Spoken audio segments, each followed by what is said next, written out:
Evil blanket fish has awoken.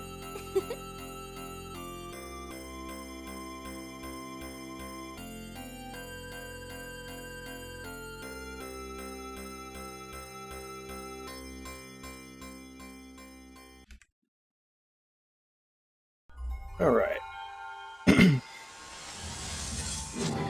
We're live once again.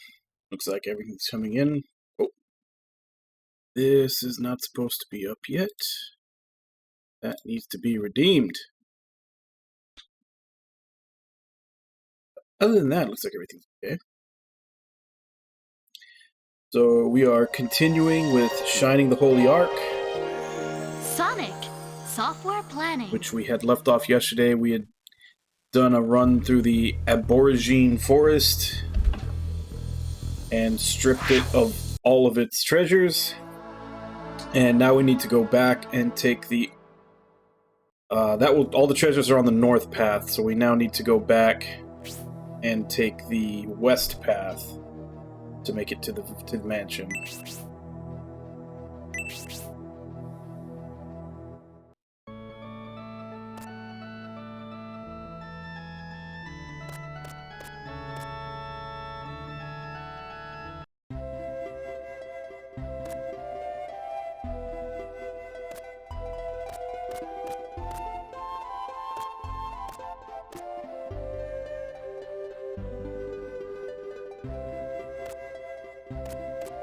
I don't know that it's odd. I don't know that I'd call it creepy.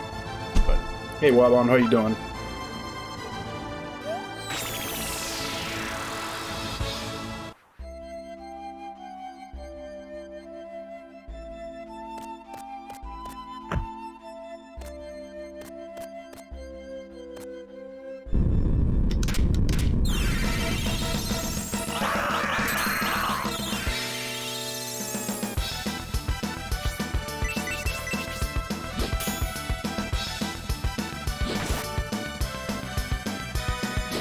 Yeah, yeah, I guess. I mean, it's odd compared to all the other games, but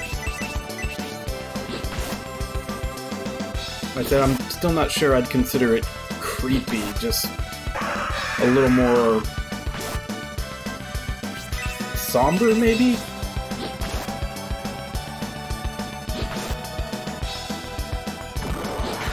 Yeah.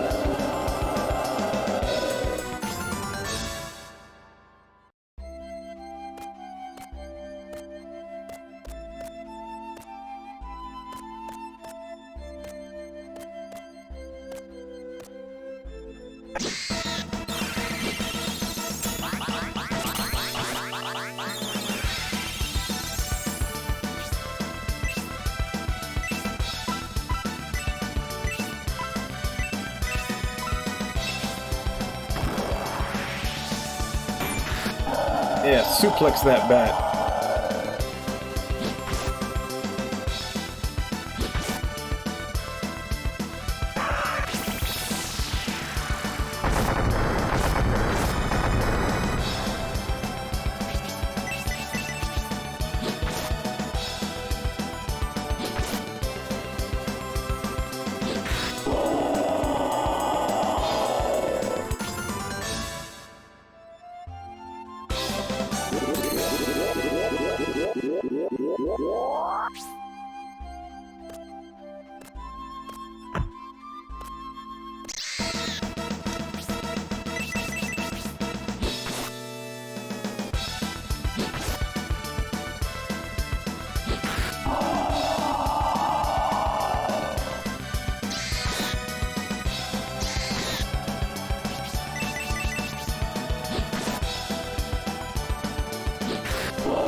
Yeah.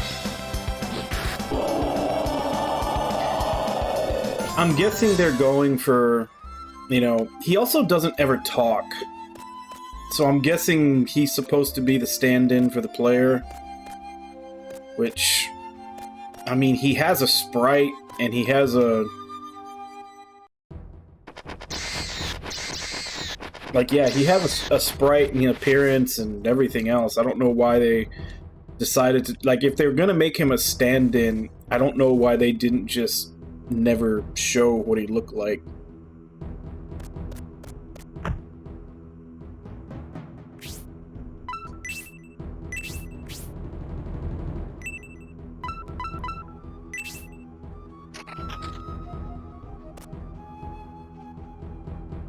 Alright, time for the mansion. Switch the map over.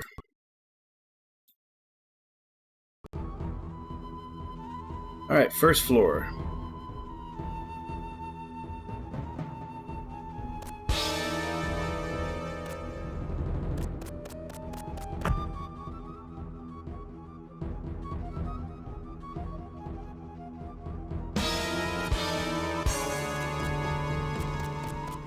Yeah, I've never been a fan of the self-insert character.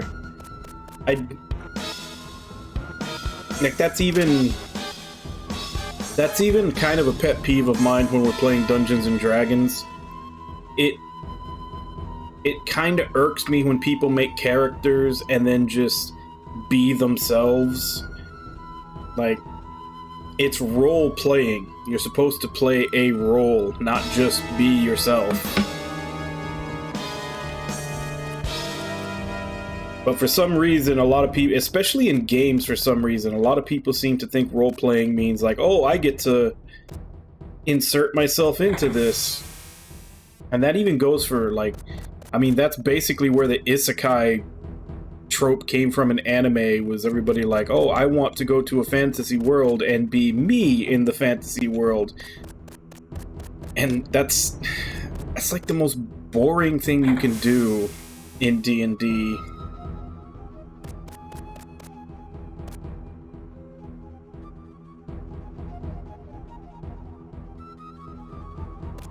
Well, since I've got the map up for the first floor right now, I should probably explore that rather than coming up here.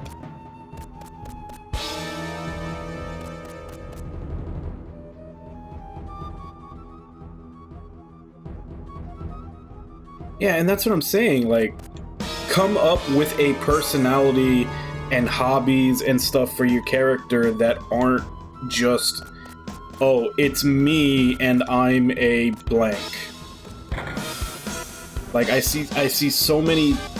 I've met so many people that play D&D that way. They're just like, they basically just look at the book and like, oh, I like this class. And then, okay, so where's your character from? What's your character's like? It's like, oh, it's just me. I'm just gonna be playing myself. I was like, okay, congratulations on choosing the most boring option.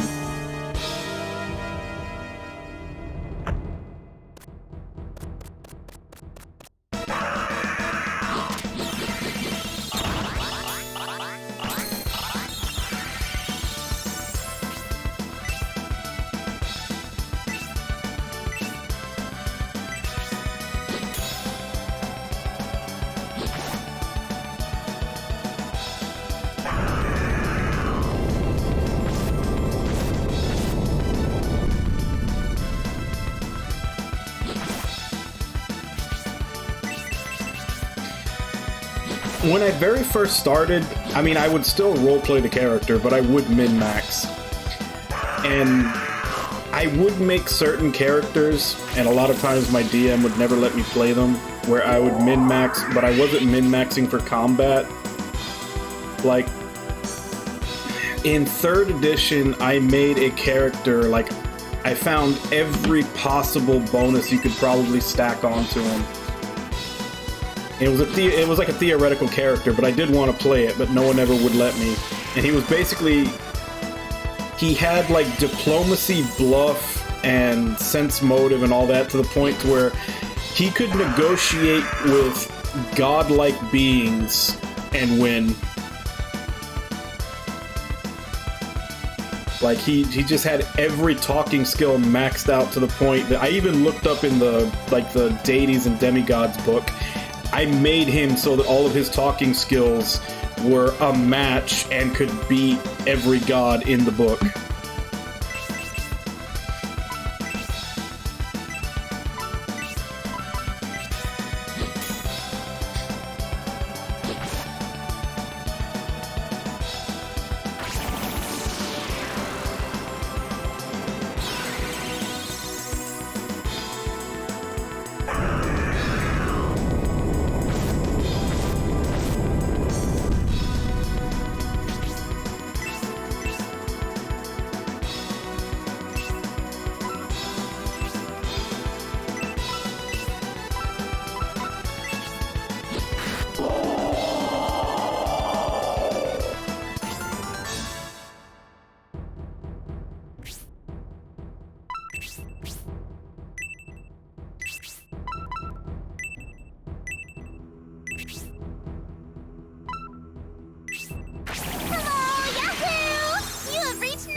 Hey, Cypress, how you doing?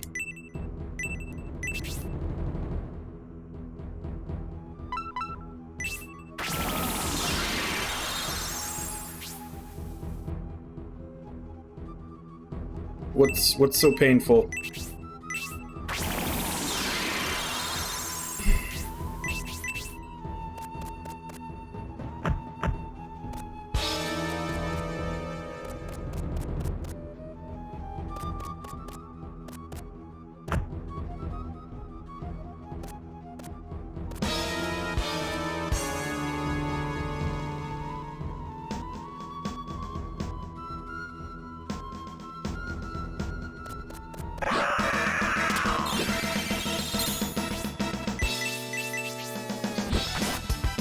That does sound terrible.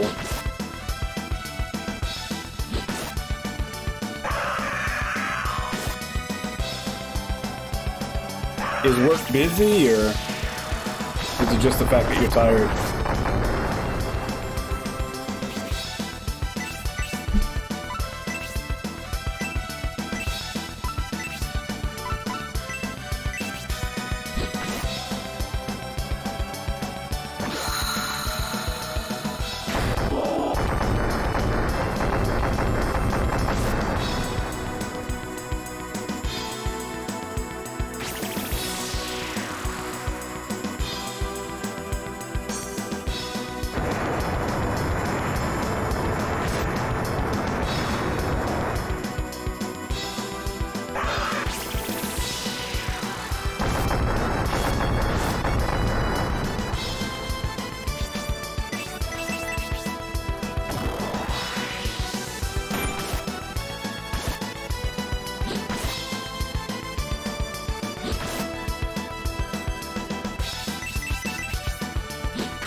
Damn, am I gonna have to... So far, all the fights in this place have been pretty nasty.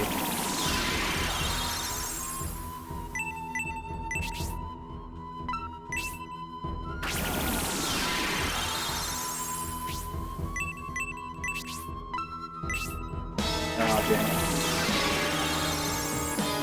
damn. I didn't mean to do that. That was supposed to go down the melody.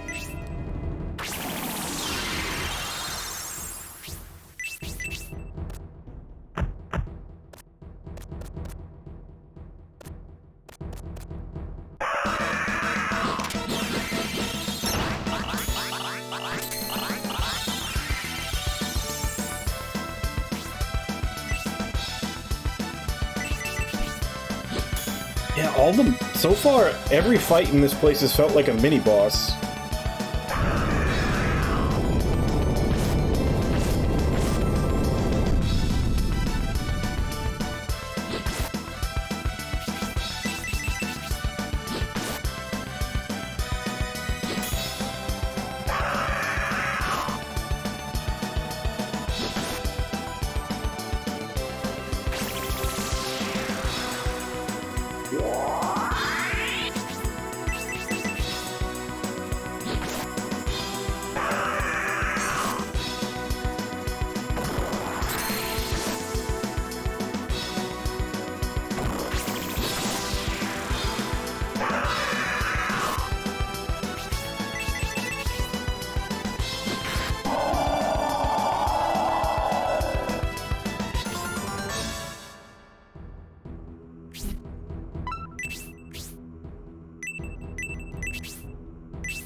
You know what the worst part is? I've basically just been running around this place, not even paying attention to the map. Like, that was the whole point I brought the map up, was so that I could find all the items real quick. And I've just been running around and not paying attention to where I am. And now I don't know where I am at all in relation to the map.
How is nothing found when there's literally shit running around inside here? Like, there's floating chairs and books.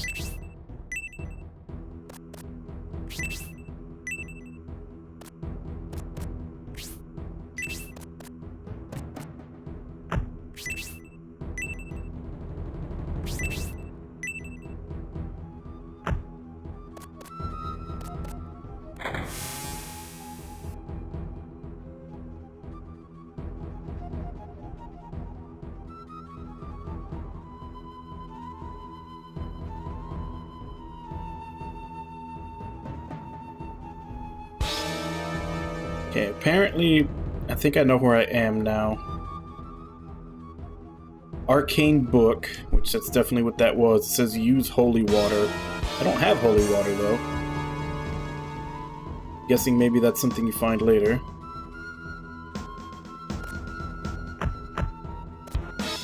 But as I said, at least now I know where I am, so I can start navigating.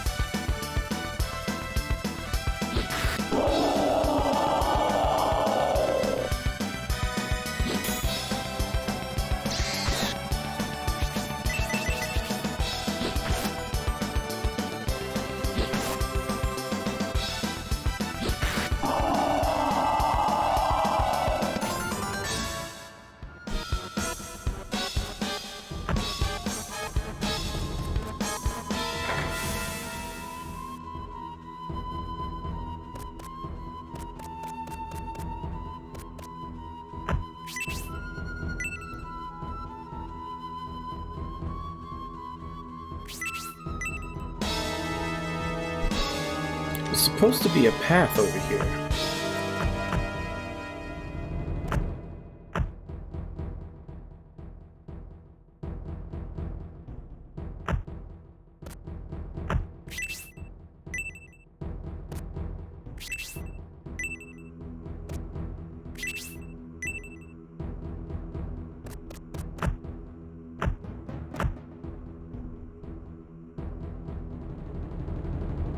Yeah, according to the map, there's supposed to be a path through that wall. I guess I probably have to do something to open it up, though.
In here, all the way at the back, on this is supposed to be a leprechaun. Yeah.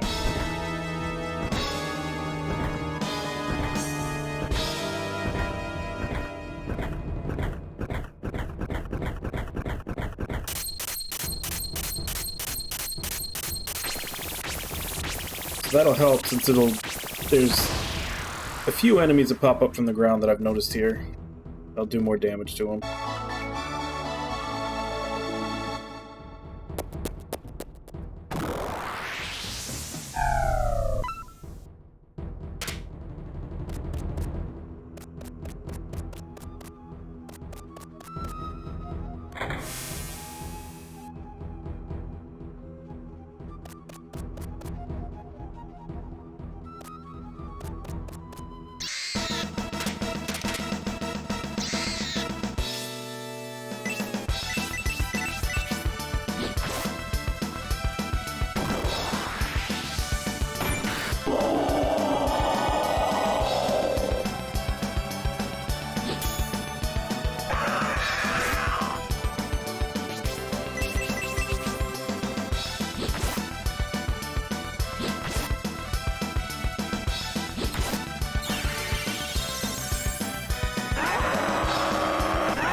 Yeah, these leprechauns have been, like, lifting pots of golds their whole life or something. They're jacked.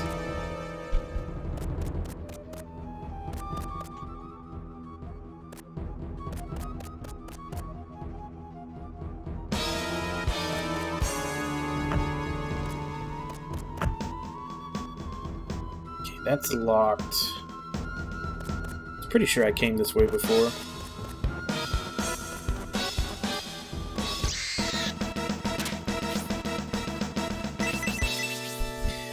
I still haven't quite got the muscle memory down as to how I have to do the buttons when they come from the left or right. Like, if it comes from the top, I just hit right trigger once. If it comes to the bottom, I hit left trigger once. If it's coming from straight forward, I'm already set on there. I'm still getting used to the buttons I need to press when they come from the left and the right.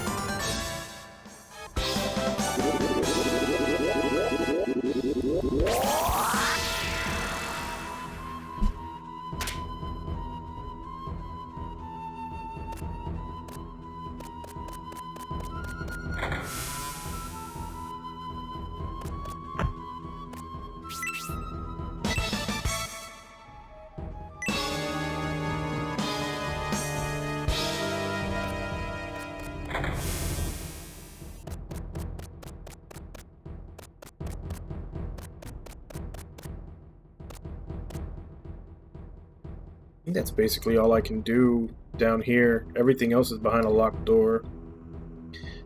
So, to floor number 2.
I got to the right one, I just didn't hit the button to send them out fast enough.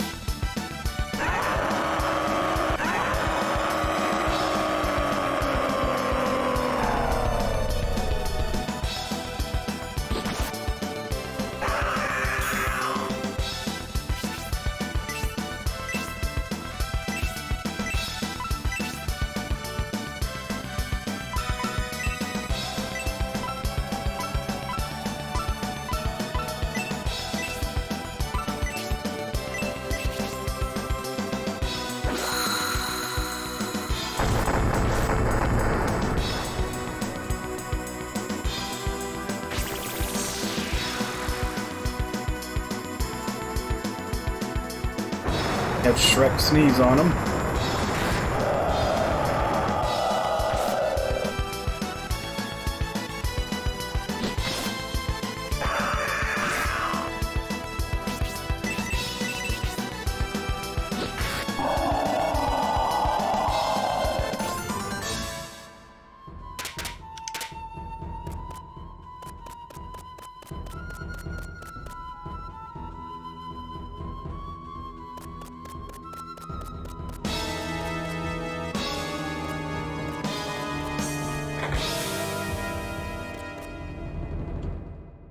No, this is the wrong way.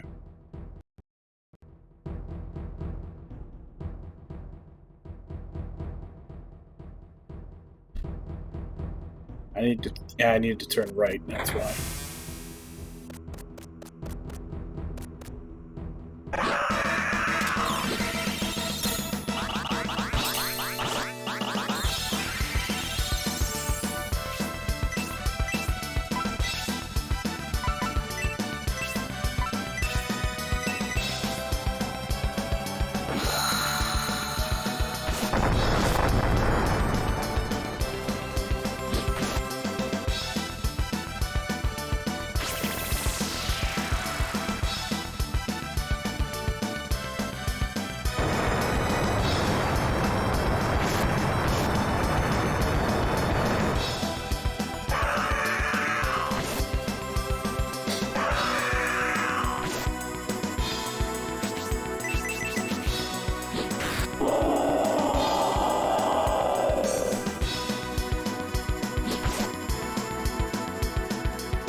I was really hoping we can kill both of them before they cast that.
Alright, so now let's explore the second floor.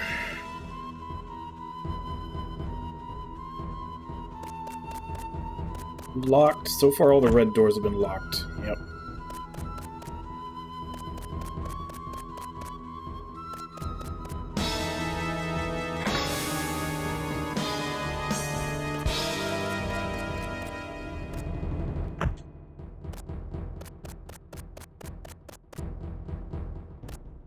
There's an incubus. I'm guessing it's in that picture. Yeah.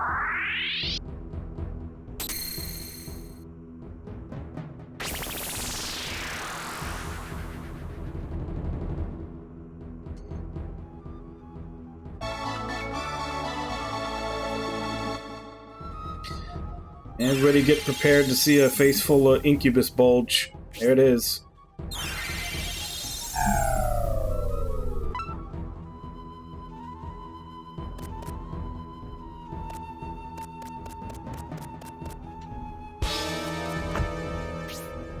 It's locked.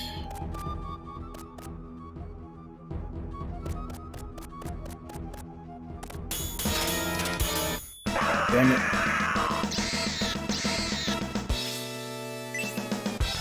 Hit the wrong button.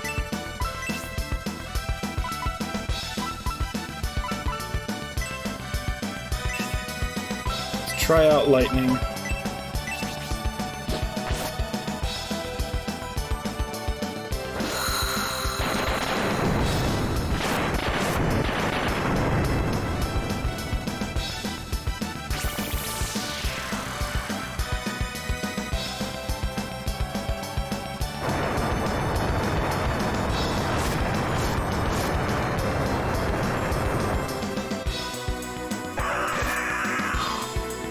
21, damn.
Man, they really beat up on Melody. Nobody else really took all that much damage.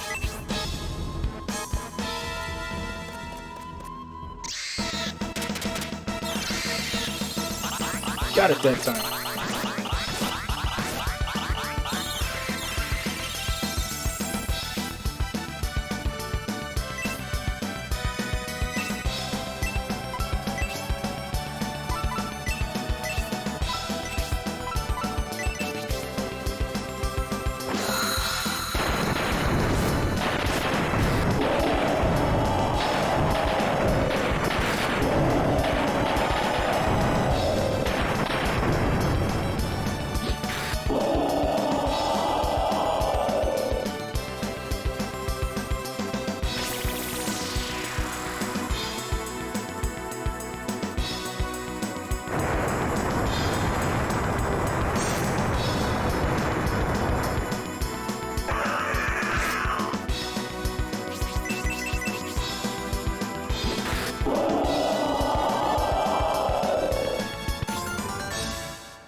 So now we got 2 things of Mithril ore.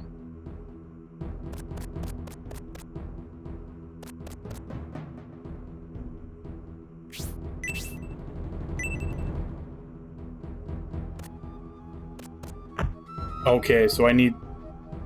There's a path here to get an item, but I'm going to need the arcane book for that. I'm pretty sure I put the book in there, and then that'll open up the little path that's supposed to be there. Hey Kaylee, this is Shining the Holy Ark. It's part of the Shining Force series.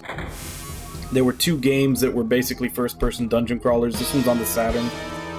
The first one was actually the very first in the series, which was Shining in the Darkness on the Genesis. How you doing today?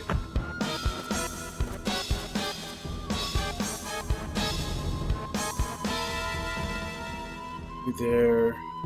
That is stairs down.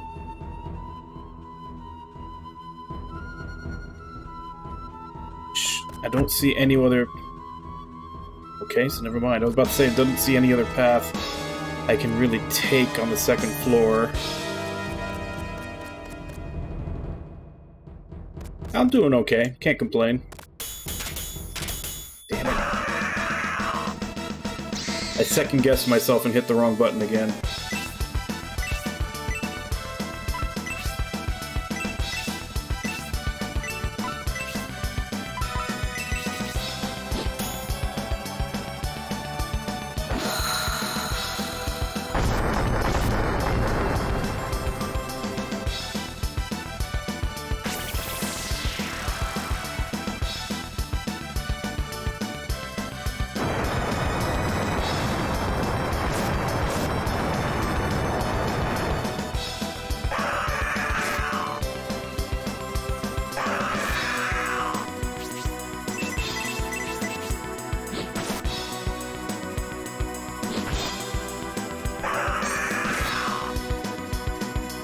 They're all picking on Melody just because she has the lowest defense.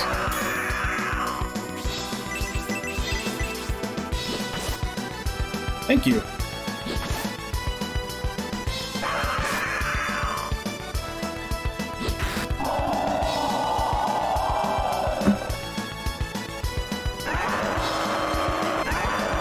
Yeah, I kind of went for designing the look of my stream during lockdown and everything last year. Figured do something with my time to keep my mind off of it, so I just started designing my stream. Thank you. Okay. Let's see. Alright, I'm looking at the map right now, and I'm not seeing anywhere I can go that's not locked off.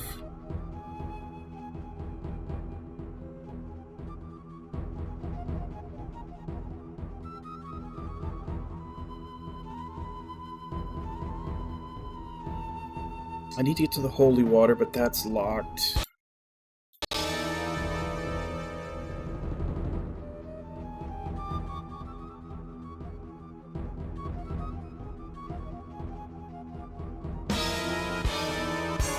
This is a pretty fun one so far.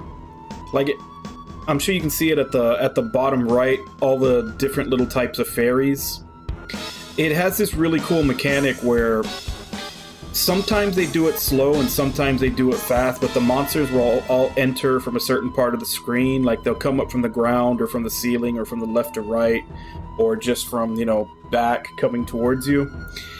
And you can switch between these different types of fairies, and each one, like, will attack a certain direction. And if you pick right and you send the right one out to attack when the enemies are approaching, it'll do like a decent amount of damage to them.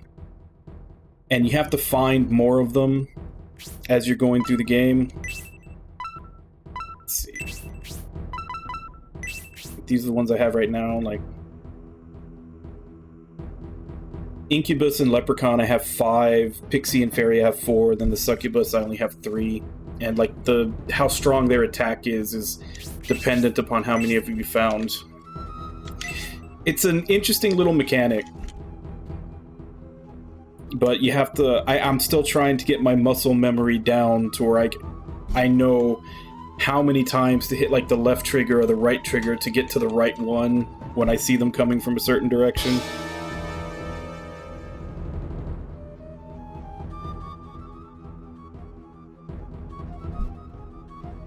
And then right now I'm trying to figure out what I'm supposed to do, because there's a lot of doors that are locked that I don't know how to get through, and I've got the maps like on a browser window that I'm looking through, and I'm not seeing a path to get to anything that doesn't have a locked door.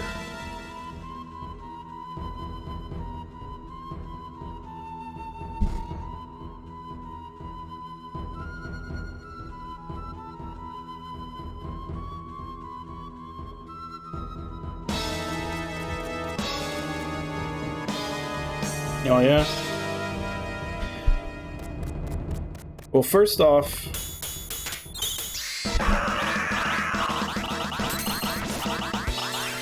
I'm not familiar with the expression, take the mickey out of you.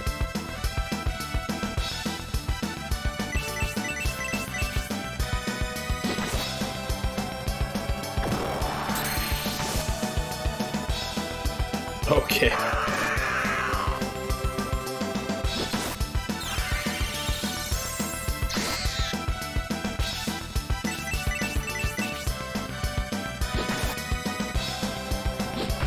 Sounds like Google's starting to profile people. Okay.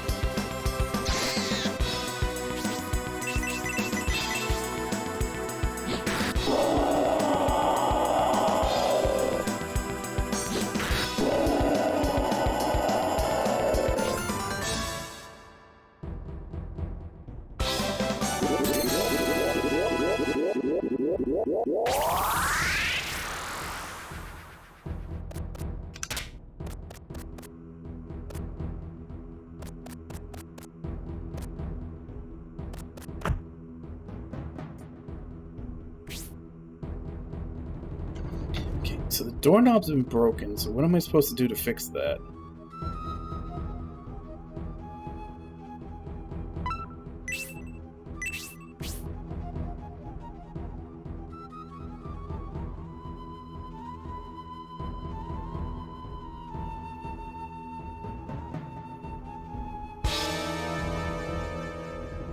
See, Doom RL? You mean the game Doom or something else?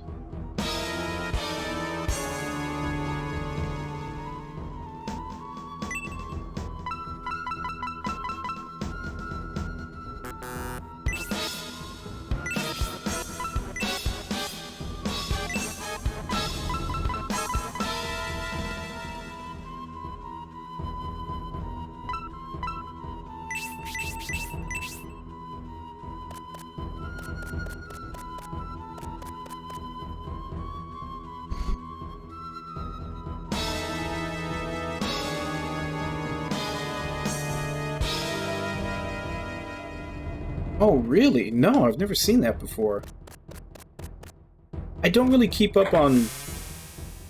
Like, I follow some indie games. Like, I usually look out for indie games, but yeah, I don't really...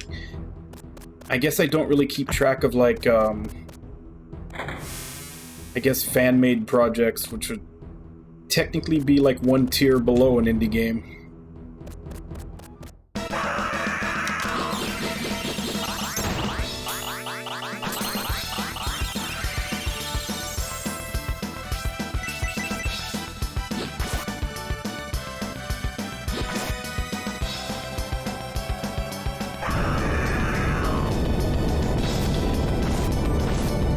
So I'm guessing it's basically more like a hack, like a mod hack for Doom, or did they actually like redo it and the art and everything from the ground up?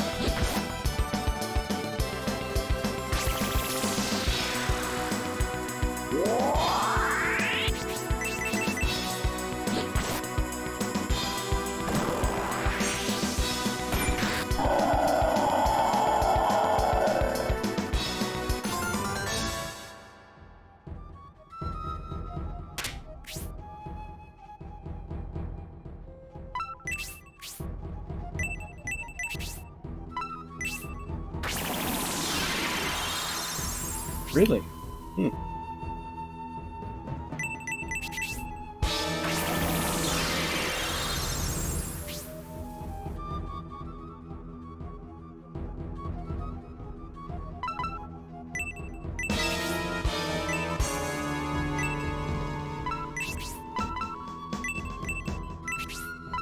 That's interesting, because that's...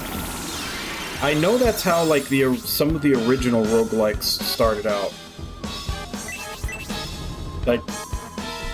Like the very first roguelikes, they were all in ASCII art, like Dwarf Fortress and Adam. And then they have had some of them come out where they do put actual art interfaces over them and everything, but they originally just started out as ASCII art.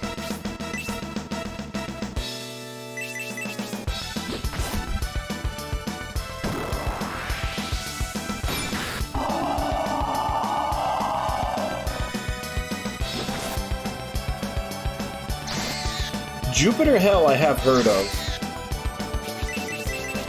So is Jupiter Hell like basically the...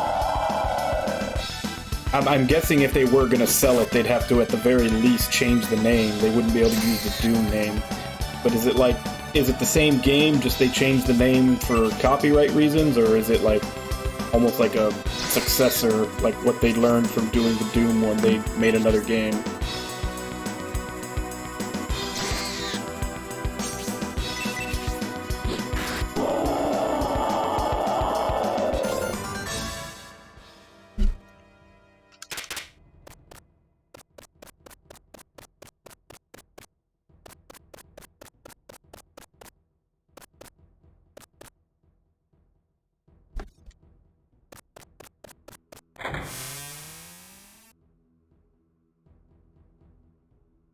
So I'm back here.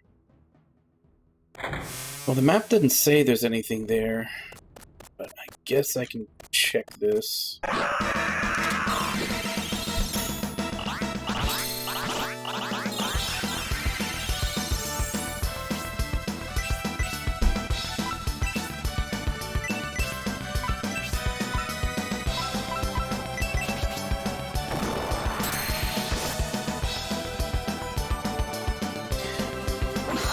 Yeah, because that one I have heard of.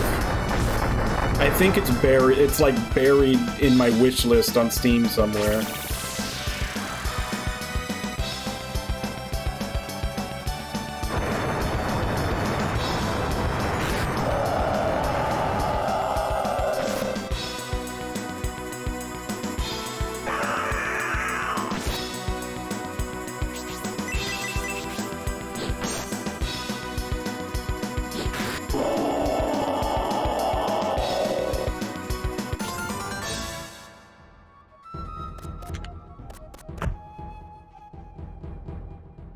Oh, this is another one that says the doorknob's been broken.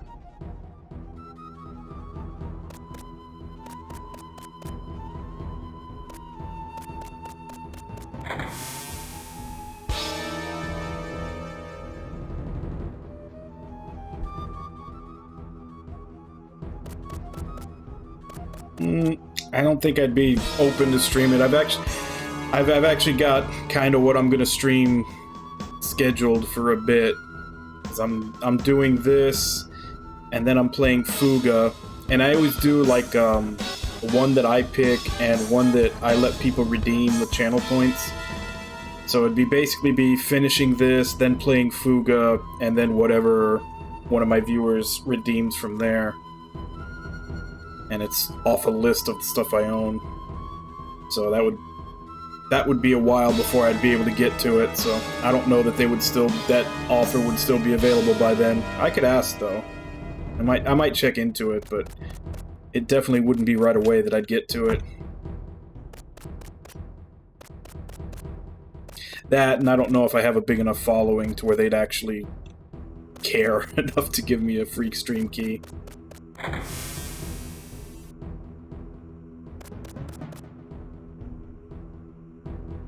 Alright, back to floor 1. There's got to be something on one of these floors that I'm missing.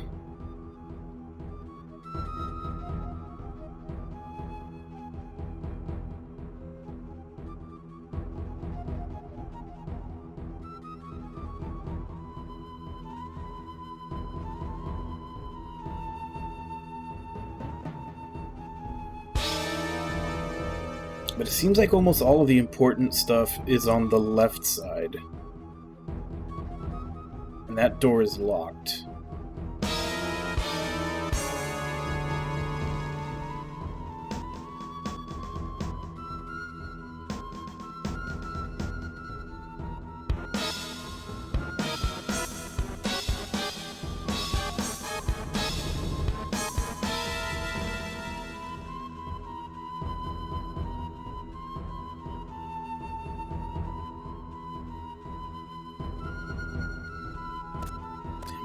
I'm kind of stumped.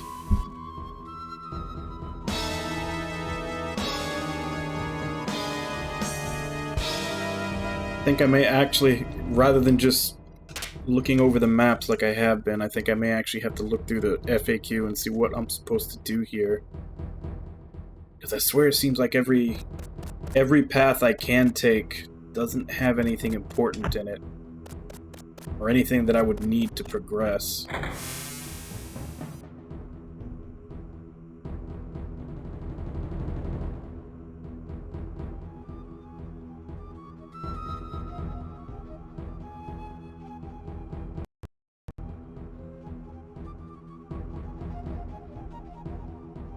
Back on the second floor.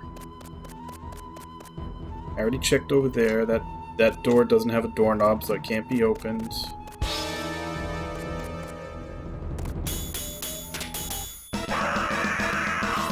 I didn't hit the button fast enough.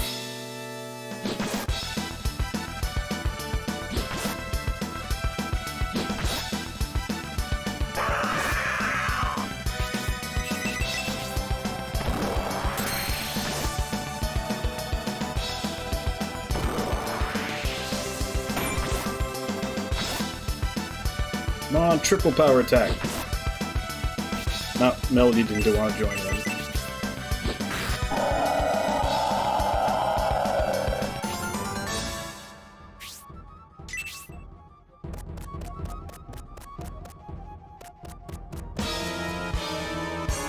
That's a locked door.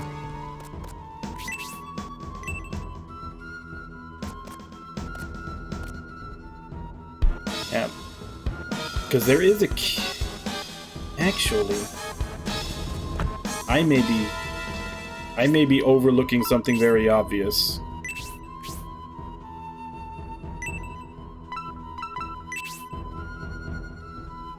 Yeah, never mind, didn't think so. Because there is another key on this map that I can't currently get to, but there is another one.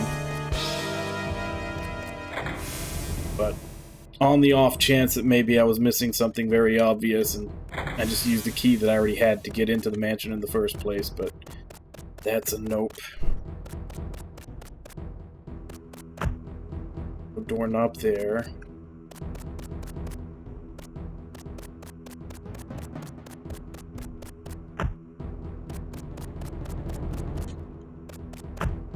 And locked door there.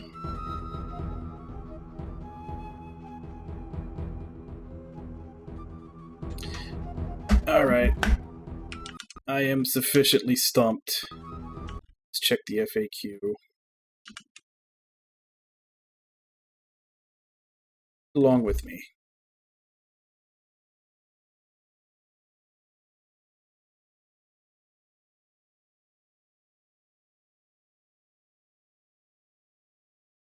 Large room with the clock, get Zircon, I already did that.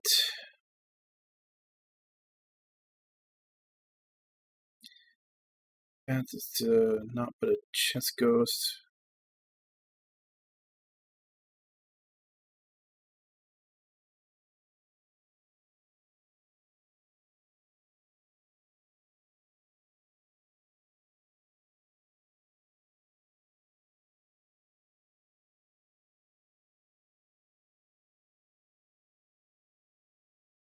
Already got the Incubus.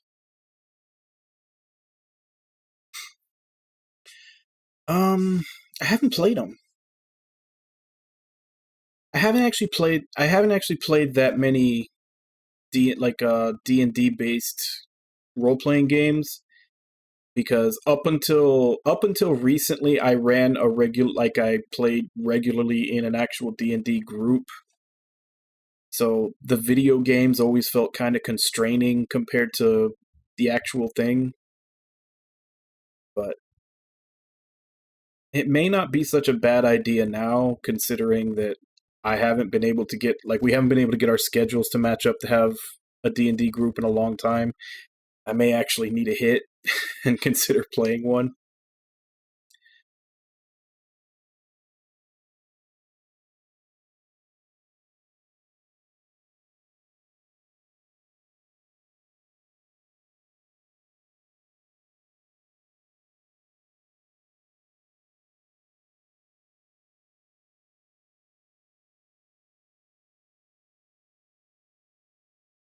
Oh, okay. Huh. Okay, I'll go from there. I don't need to read anymore. Apparently you can break down those doors that don't have a knob by running at them.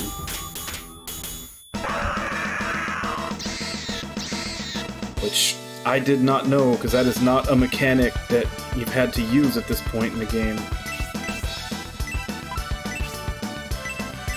I figured it had to be something like that, because every path that I could take to try to move forward was blocked.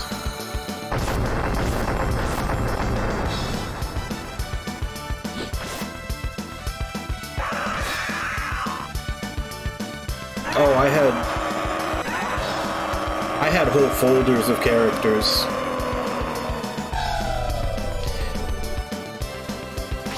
Like, believe me, when you actually get a group and start playing the game, you get even more obsessed. Like, I had folders full of just characters that I pre-made wanting to play.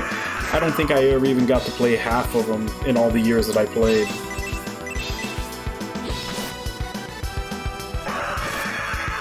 Like, sometimes it gets to the point where you're almost hoping that the character that you're playing right now dies, just so that you could pull out another one that you've been dying to play.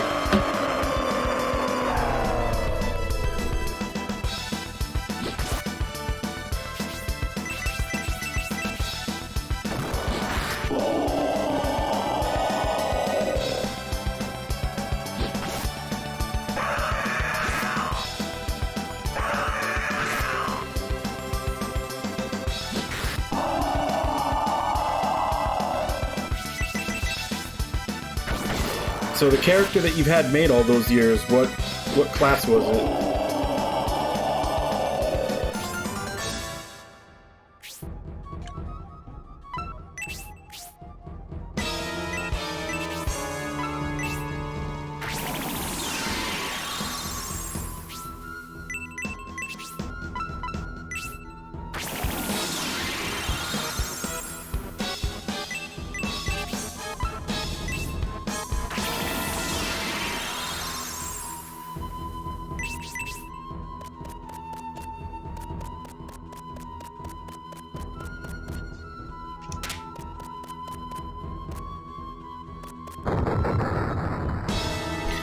Alright.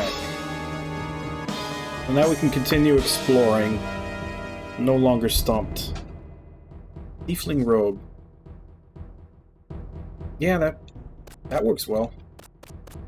3rd or 4th edition? Since you've had it for 10 years, I'm assuming it wasn't 5th edition. I don't think that's been out for 10 years. I'm guessing it had to be either 3rd or 4th.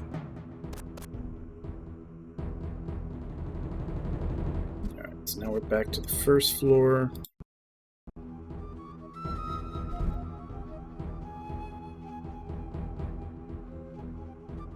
And there is a succubus. Let's see. Came down here, so that'd be to the right.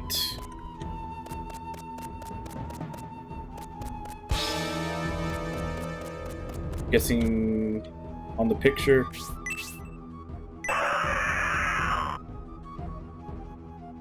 No? Maybe this one. Because it showed it like it's in the middle of the hall. There he is.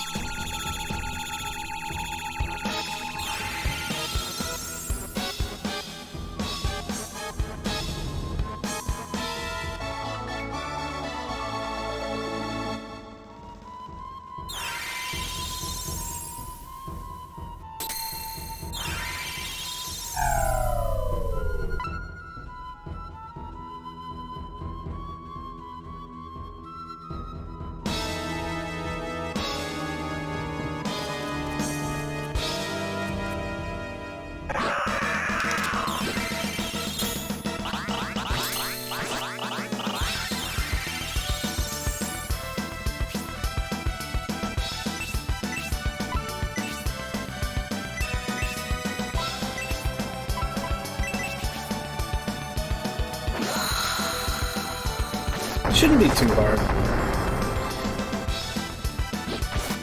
From what I haven't had a chance to play it, but from what I've seen of 5th edition, it's a lot more streamlined.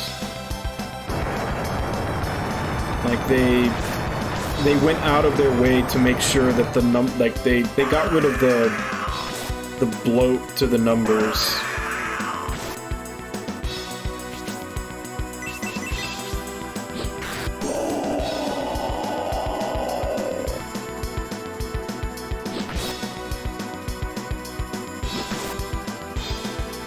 That was one of the bigger problems with 3rd edition, was there was so much variance to it that depending on whether or not you built your character optimally or not, like, your stats could vary so wildly. And it kind of made it hard for DMs in a way. Because if you're trying to make a campaign and you have one person who's like power gaming and min-maxing everything that they do, and another person who's, you know, maybe doesn't know what they're doing, or maybe they're focusing more on their actual role playing, so their actual combat stats aren't their priority. Like, it's very hard. It would be very hard to make an encounter, especially at high level. That's why a lot of times in 3rd editions, most people wouldn't do campaigns past 10th level, because once you get past 10th level, if you have both of those types of people in your group, the people that aren't focusing on combat stats would just end up dying constantly if you tried to make something that was even a slight challenge for the people who were min-maxing. And if you tried to make something that was, you know, that wouldn't immediately murder all the poor people that are just not focusing on their combat stats, then the power gamer is literally just going to wipe the floor with it. Like, there was such a huge difference between what a character would look like from someone who was min-maxing and someone who wasn't.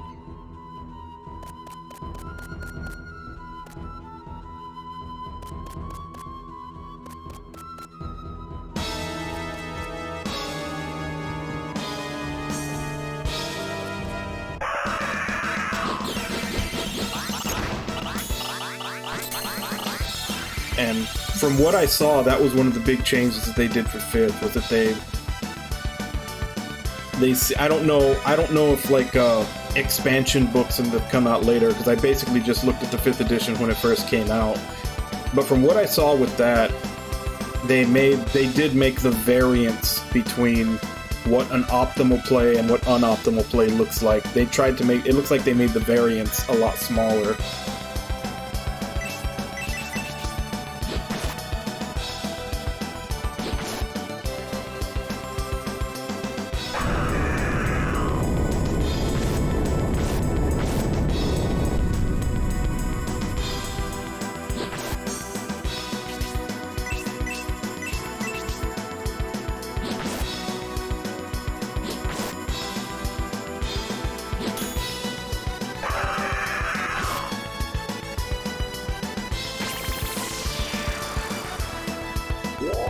Kind of this game's version of an Etten, I think.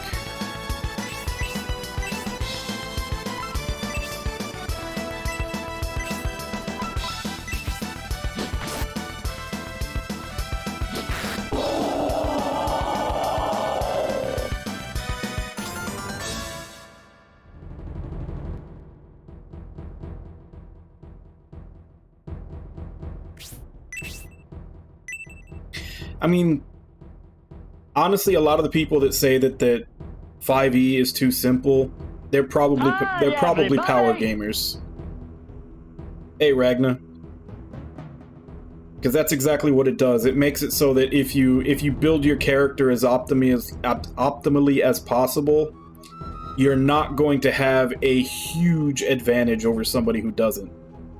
And like I was saying before, I think that's mostly for dungeon masters, so that they don't have to try to walk the razor's edge in making encounter designs that will challenge the power gamers but not ultimately murder anybody who's not min-maxing.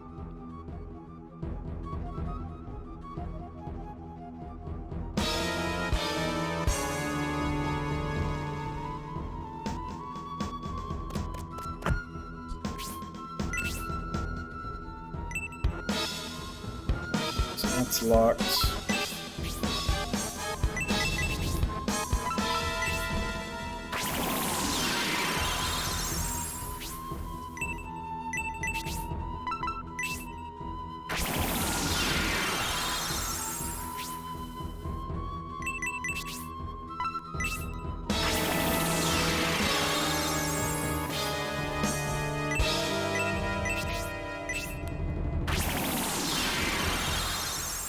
Yeah, you could, like, for something like that, you could always say that, like, an ancestor, like a grandfather or great-grandfather or someone further down, like an ancestor several generations ago was like a warlock and made a pact, and the pact was set for X amount of years or something, so it's starting to show up again, hence Tiefling Baby.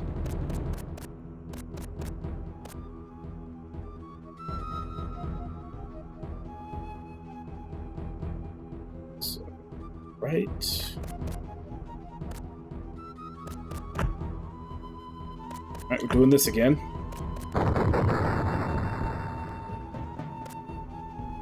Granted, that had me stumped for a while, because I didn't know that was an option, but now that I know it's an option, I kind of like it.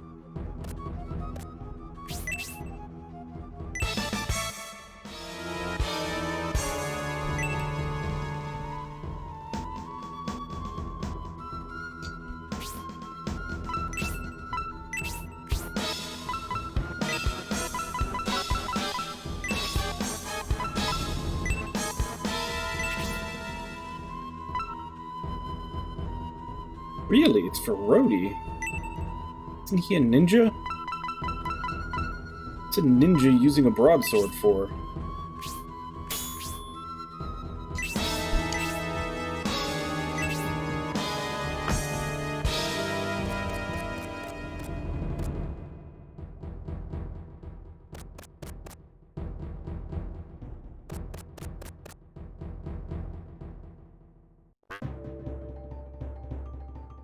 Yeah, but it's probably just translation error, but they called it a broadsword.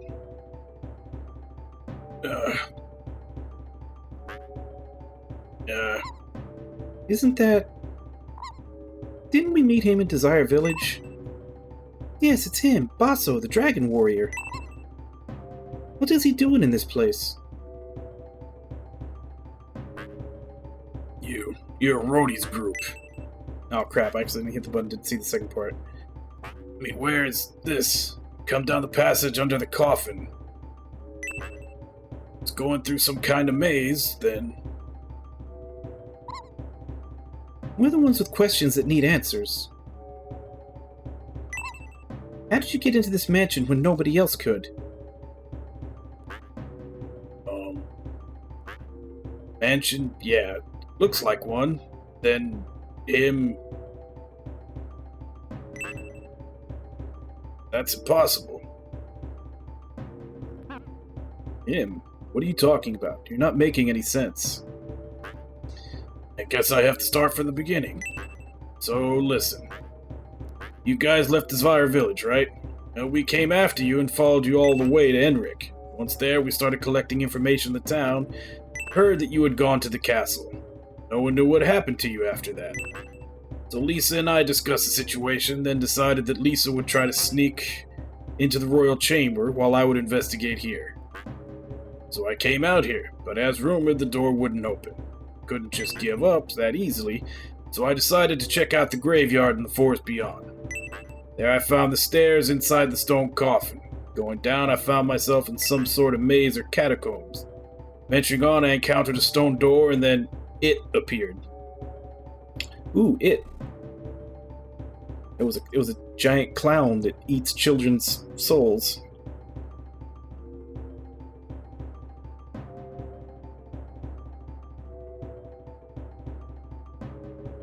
Yeah, Desire Village is just the first village that you...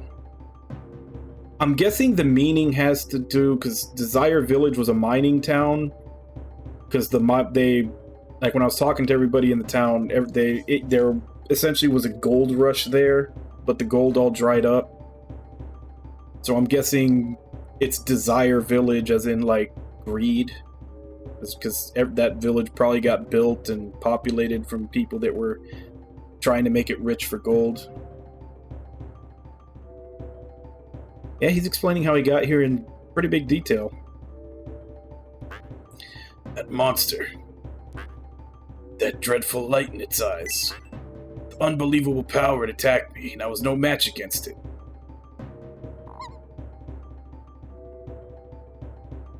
It was too powerful for you, a dragon warrior, to stand against. What could it be?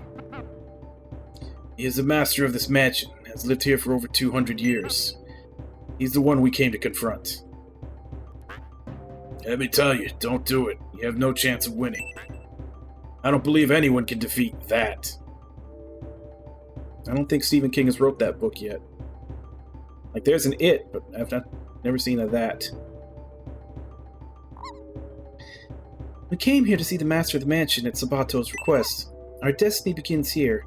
No matter what obstacles may be in our way, we will not retreat. We can only move forward. came here on Sage Sabato's behest. That man sent you here, where that horrible monster resides. I can tell from your words that you are very determined. There must be a good reason. Okay, I'll not try to stop you. Instead, I have a favor to ask. Take me with you. Every time I think of that monster, my body trembles. I'm scared. I've never experienced this before. If I run away, I'll be a coward for life. That's why I have to face him again.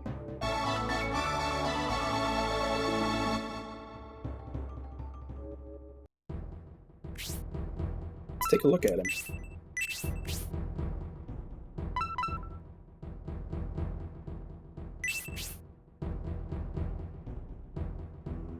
Ooh, he's under-leveled compared to everybody else. He's level 10. I think that's everybody else in my party. Everybody else is 15 to 14. He's only level 10.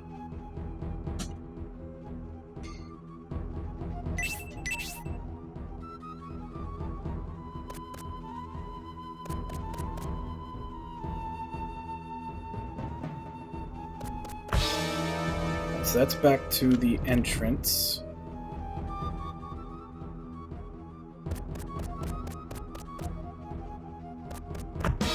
That is locked.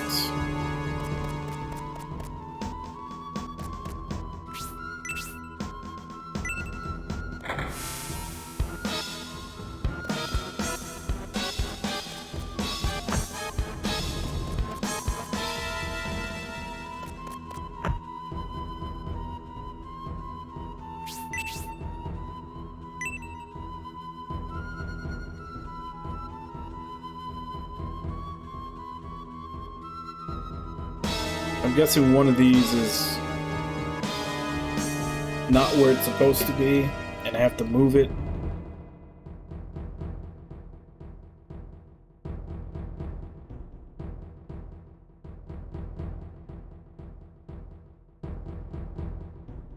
It looks like multiple of them are.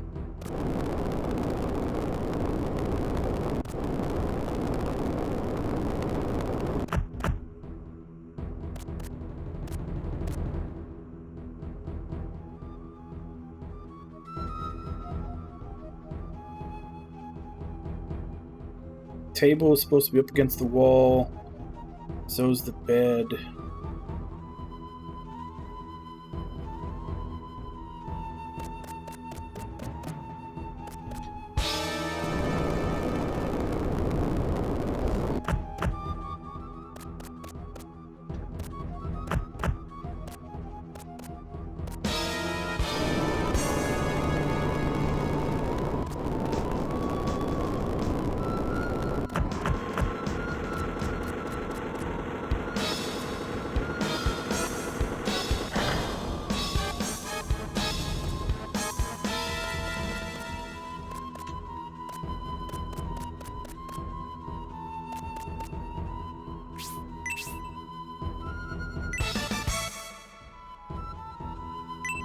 Yay, now we can finally open up all the locked doors that are all over the place.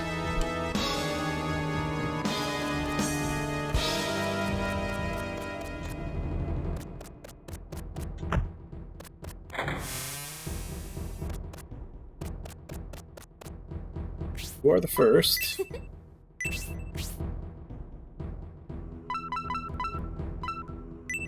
Oh, Abon. You can gloat to Cappy now that you got Dana.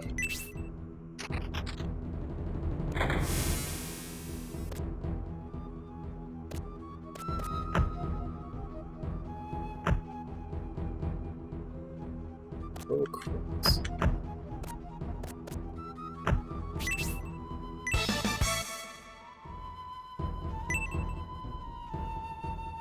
What does that even do?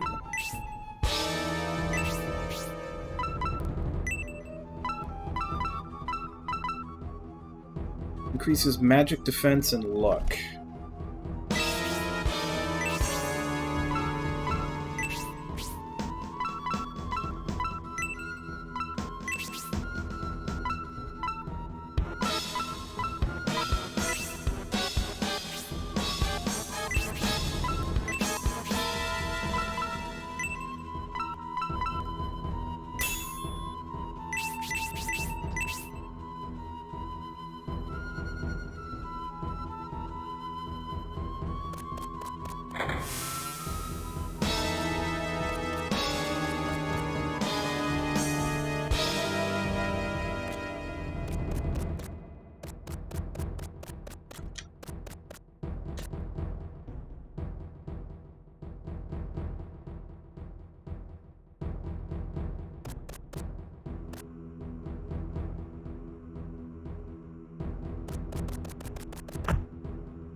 Okay.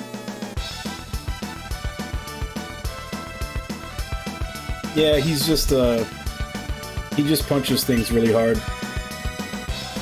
Oh wait, no, he uses an axe, so he just axes questions.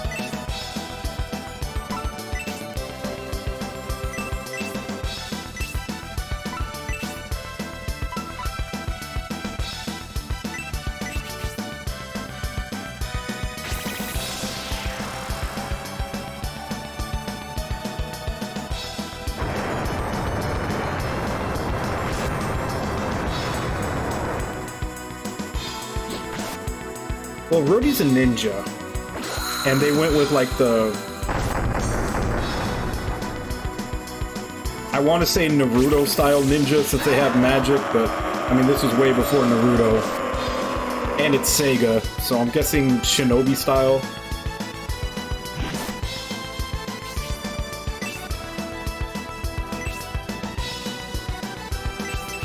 Well, at least it doesn't end when your main character dies.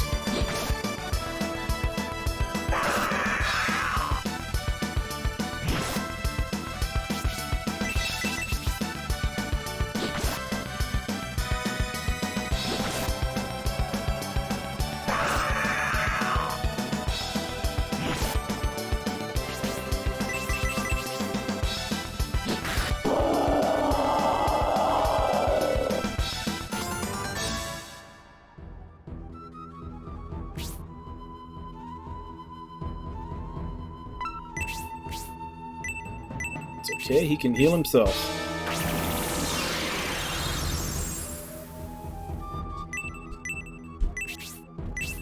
Yeah, it was kind of I mean, granted, you only had 3 party members throughout the entire game in Shining in the Darkness, but I've noticed it's kind of using the same formula for that one, where the hybrid character and the healer character, like, both of their attacks combined equal about the same as the main character's attack.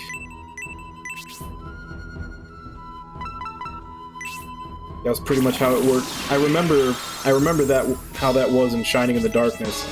And granted, we've got 4 people now, but up until now, that seems to have been the way it was working. Was I could kind of count how strong an enemy was by how many of the main character's attacks it took to kill it. And Rhodey and Melody's attacks basically equaled up to one of his.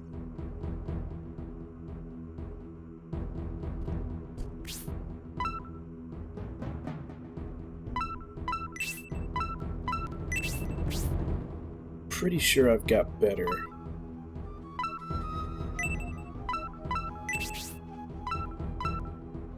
Yeah, got better already.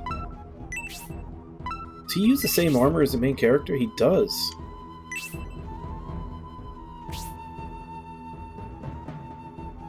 If that's the case, then I can give him this since I found another one.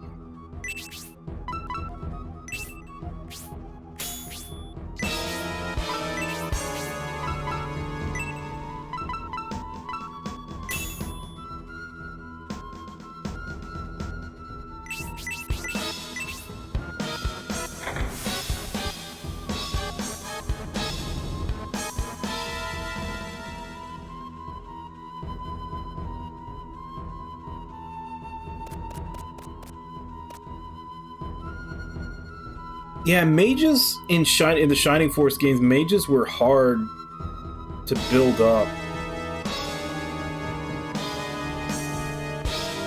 Because in this entire series, at least when Camelot was in charge of it, level 1 spells are worthless. Like, level 1 spells barely do any more damage than if they were just to attack on their own. And they only hit 1 target. And then when you hit level 2 spells, that's when they start hitting multiple things, so they obviously get a little more useful. And then once they get to like level 3 and level 4 spells, they just completely wreck entire battlefields. But man, is it hard to level them up at the start. Like, you literally have to have someone go up and tenderize an enemy so that they can finish it off and get XP. Okay. So what else is here that I haven't gotten? I got the broadsword, I found Basso, I got the old key, got the royal crest, I got the iron shell, I'm pretty sure I got the succubus, but I can check. Orlia.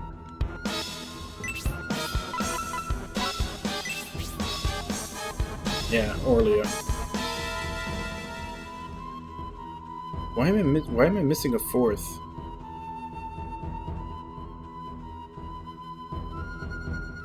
I may have to go back and look for that one then. Apparently this thing is saying that I missed the fourth one.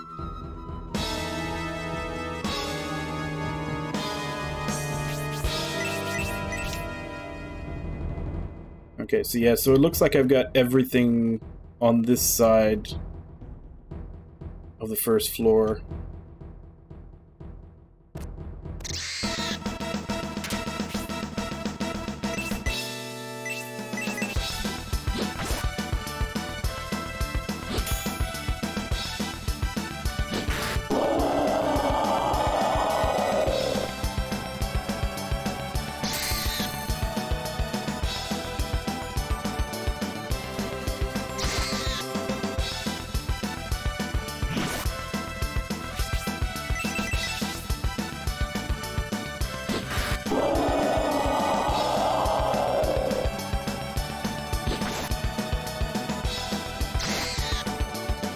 Well, I guess that finally answers the question that I was asking all this time, because it did always look like there was room for one more character in the status screen at the top.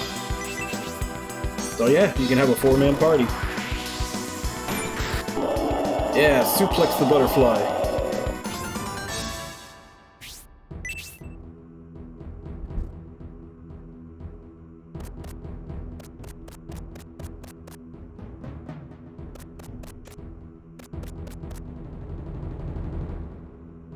Oh man, I think I'm getting myself lost. The hell am I?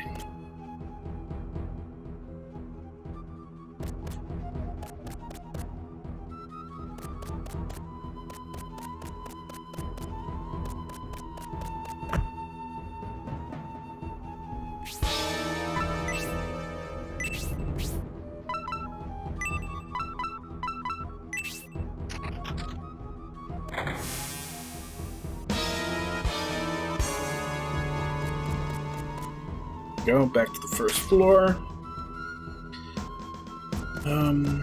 There were... yeah, let's get the locked doors on this side before we go back to the second floor.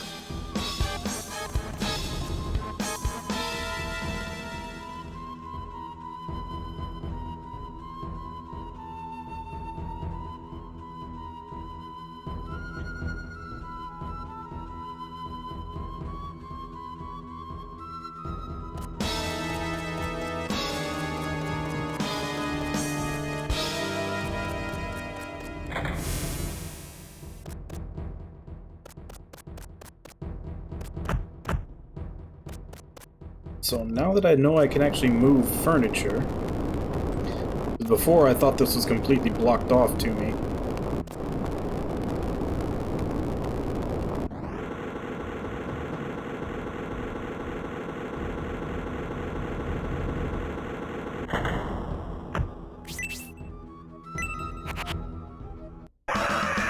Oh crap, it's another one of these.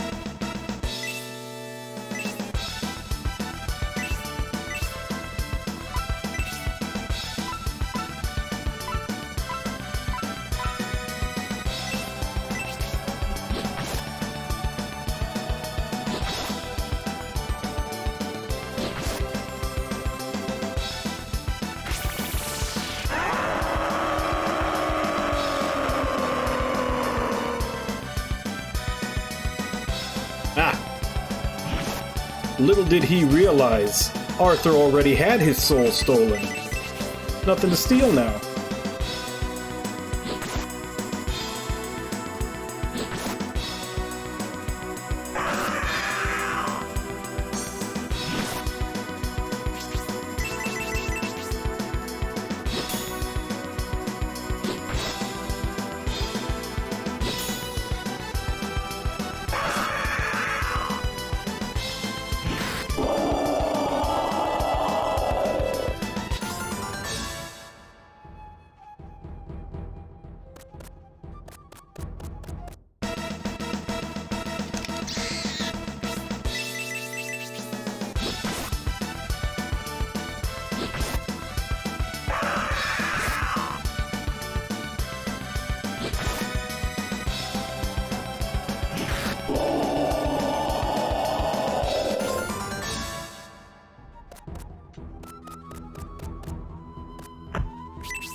I think the potion was the room that was locked.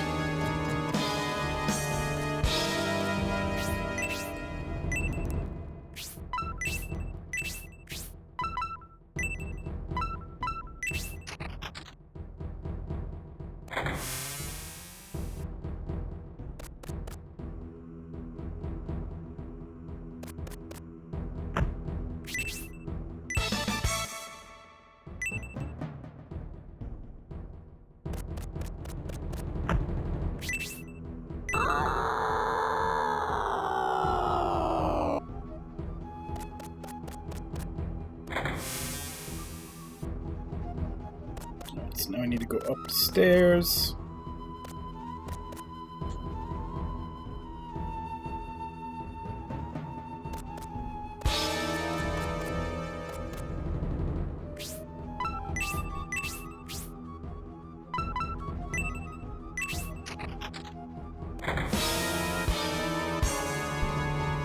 Alright, switch back to the second floor, Max, so I know where I'm going. But I believe that I'm looking for holy water so that I can then use it on the book. Because then I need to use the book to hit a switch.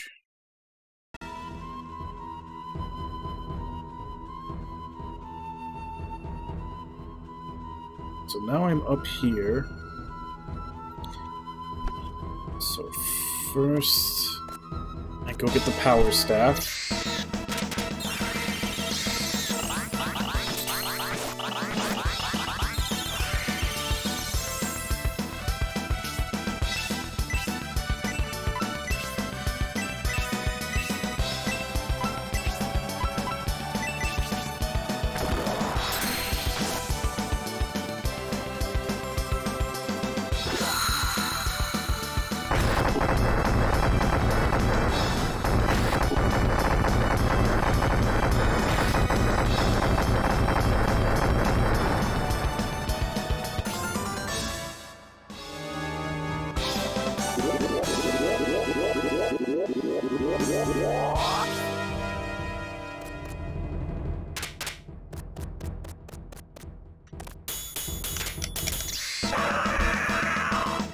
Wrong direction.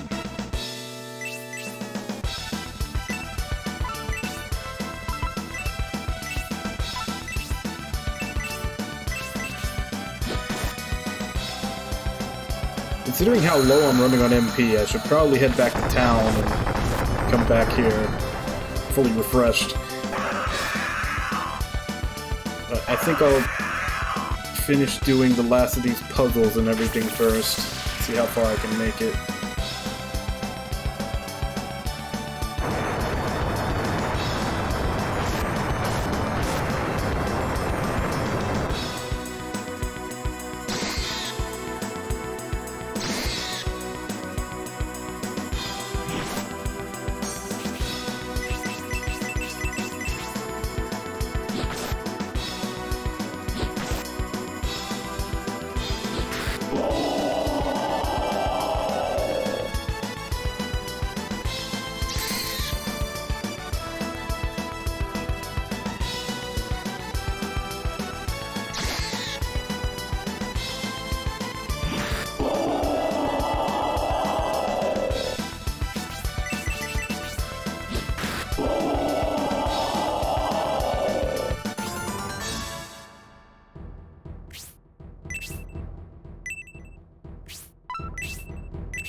when did that get powered up?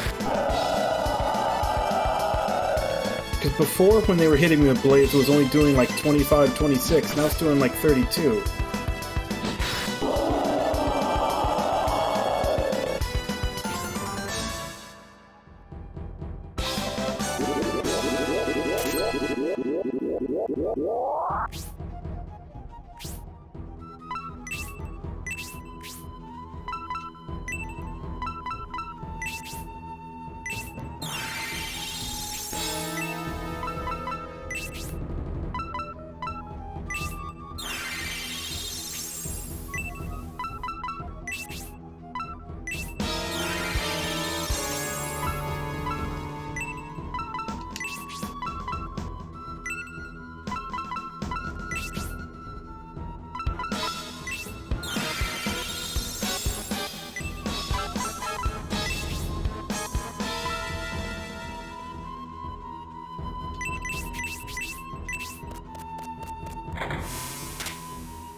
Kinda looks like a tonfa.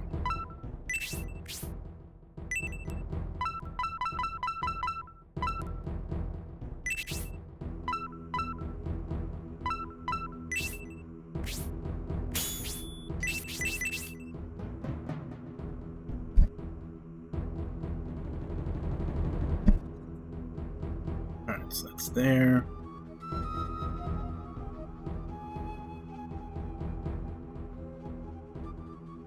Now I need to get the silver tiara.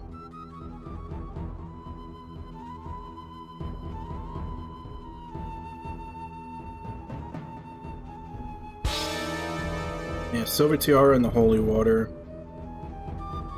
And then I think I can open the way so I can, because I need to go back and get the steel suit. Incubus I already got. We got the mithril ore. And I need to go get the arcane book before I can go back to get the clock key. Okay.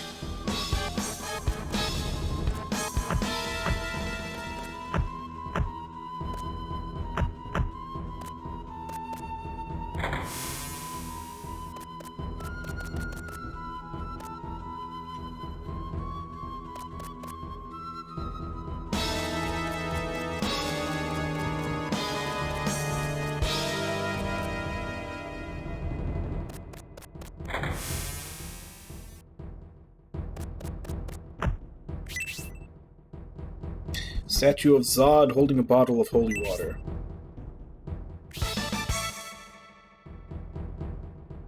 That's to tame the book.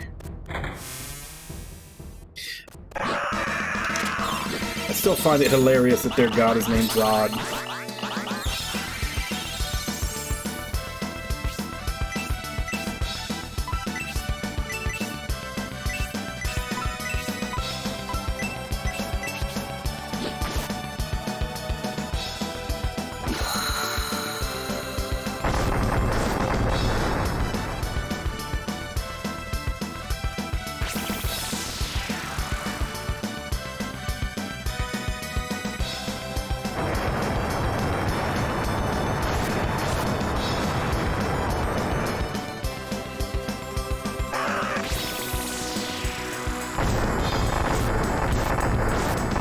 Yeah, see, that's how much damage it was doing before. It was doing like 25. And then for some reason, that last fight I was in, they were doing like 30. Like, why did that one random encounter have higher stats on the enemies?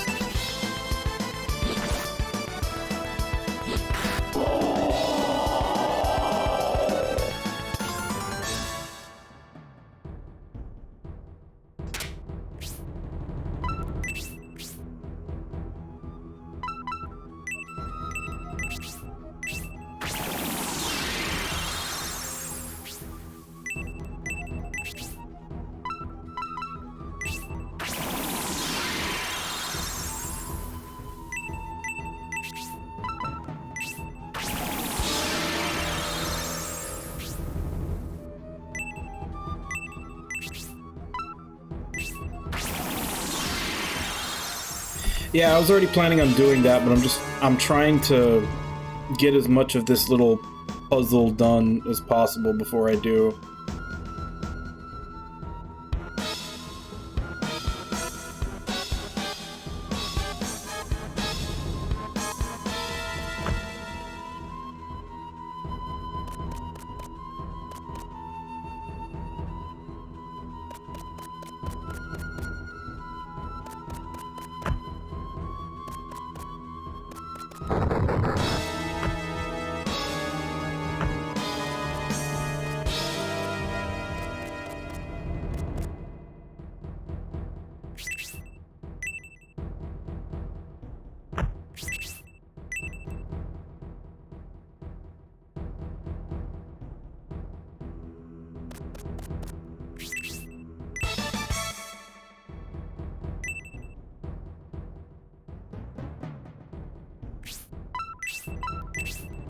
I think she might have better.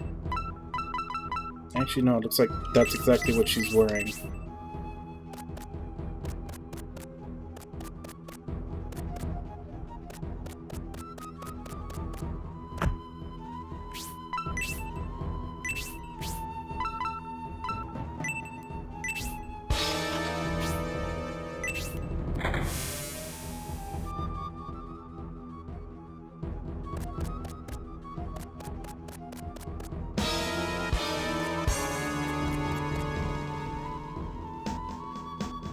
Yeah, I guess I should go now.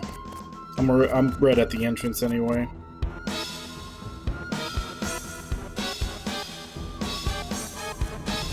Okay.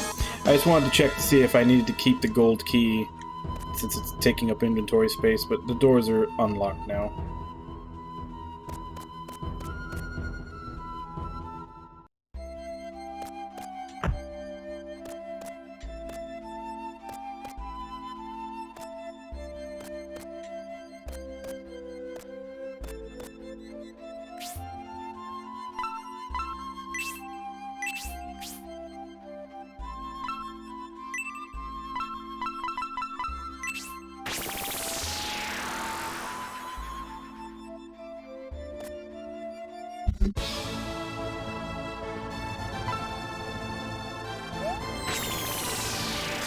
There's still a couple of steps we have to take before we're done in there, but as was pointed out, I'm completely out of mana.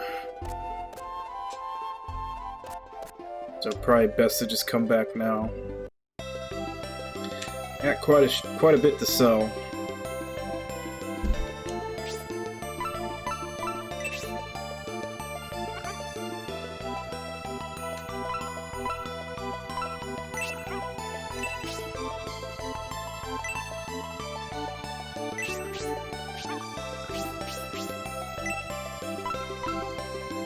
Don't need you anymore.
I think that's it.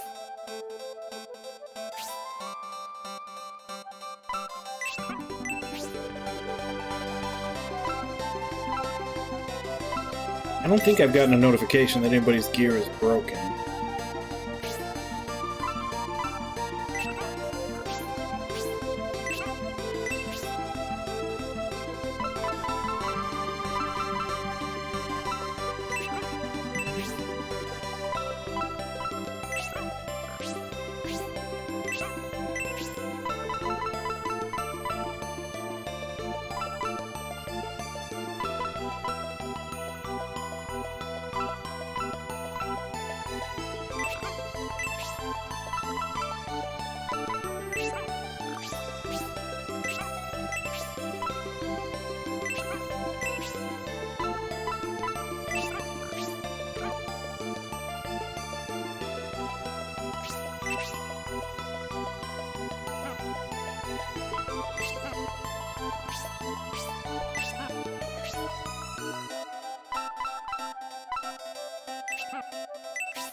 Got a better weapon for Basso.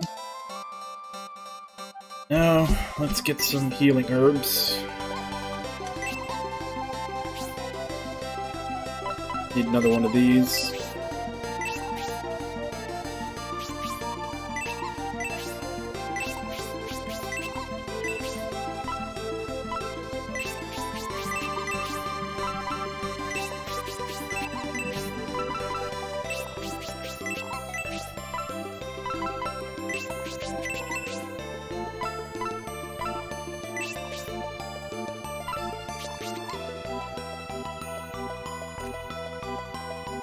Go heal at the pub, save, and then head back and finish off the mansion.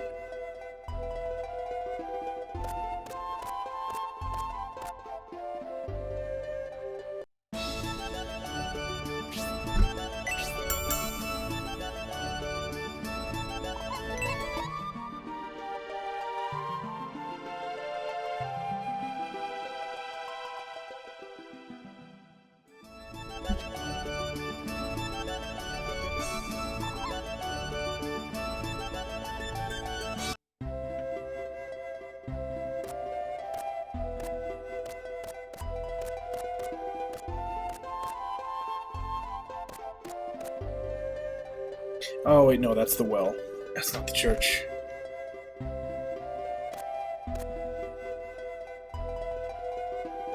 Wait, that's true. I was supposed to find this kid's dad. Haven't seen any indication of him being in there.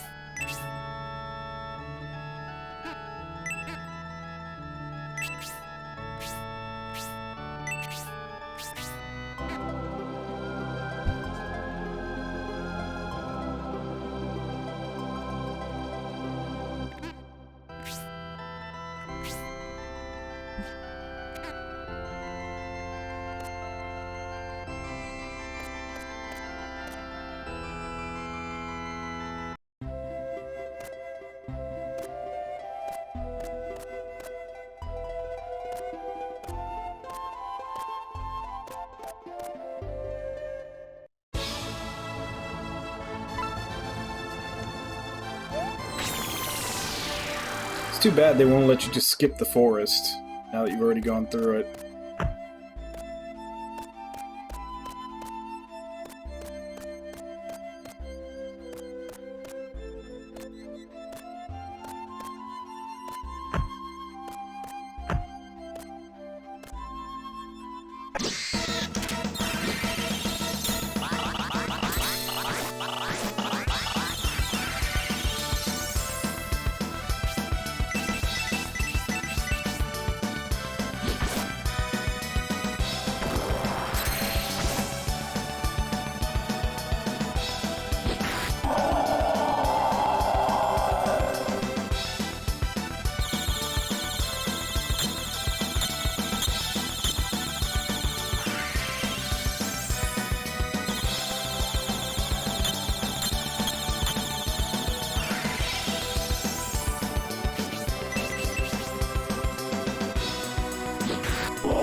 Alright, let's go tame the book.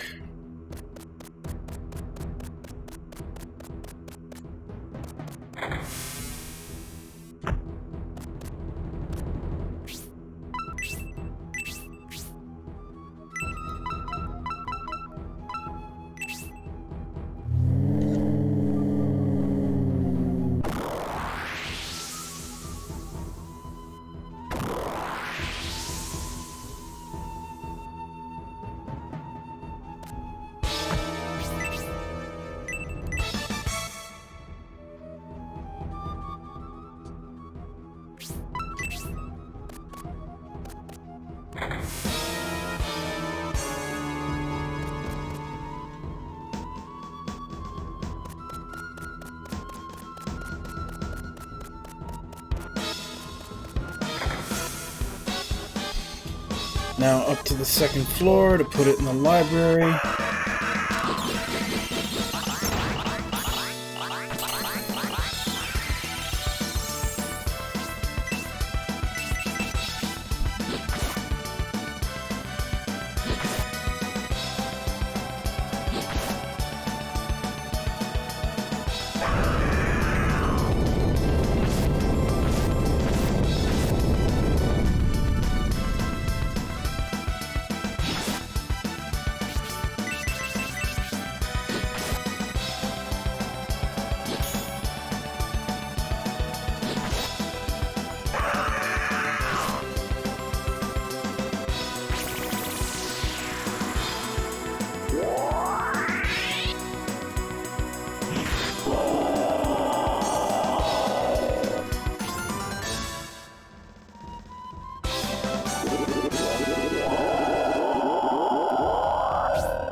Come to think of it, it took him a long time to level up.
That, I think, is an upgrade.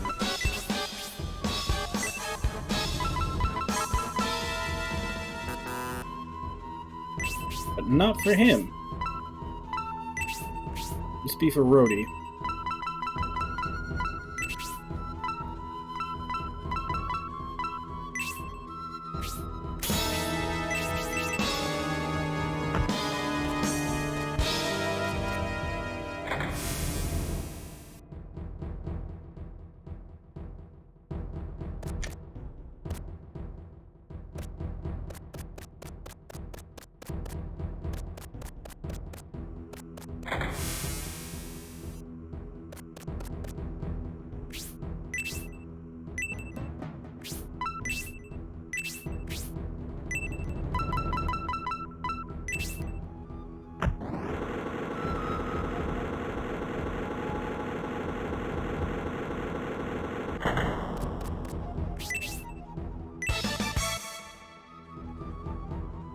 Can you imagine being the architect that has to make a mansion like this? All these sliding walls and triggers and everything.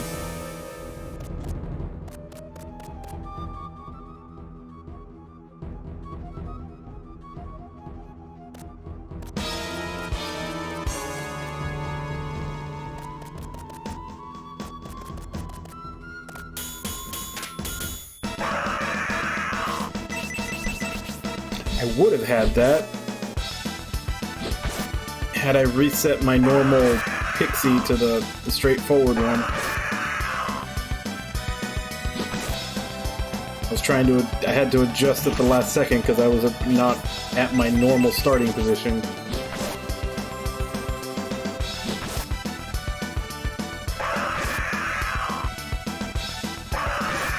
Stop picking on Melody, you jerk.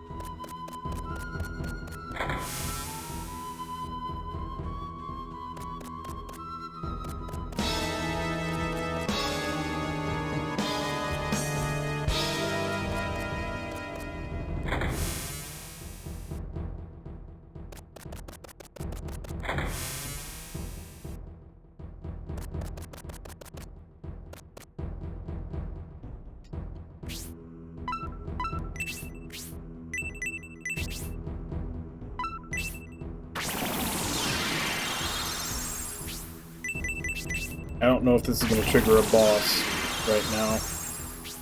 Be ready for it if it does. 'Cause this is the last bit of the puzzle.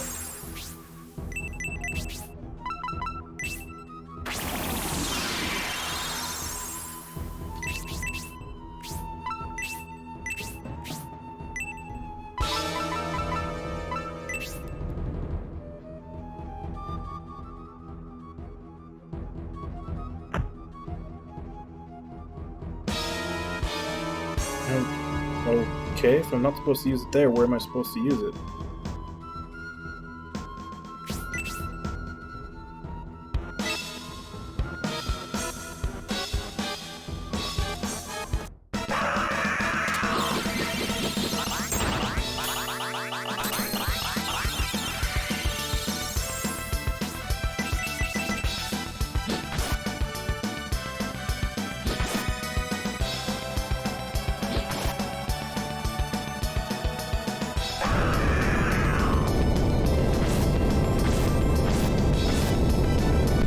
Well, there is an area I never checked. That might be where the clock is, now that I think about it.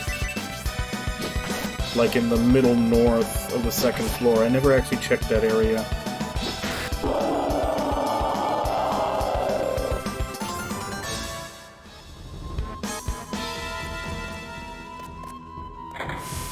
Okay.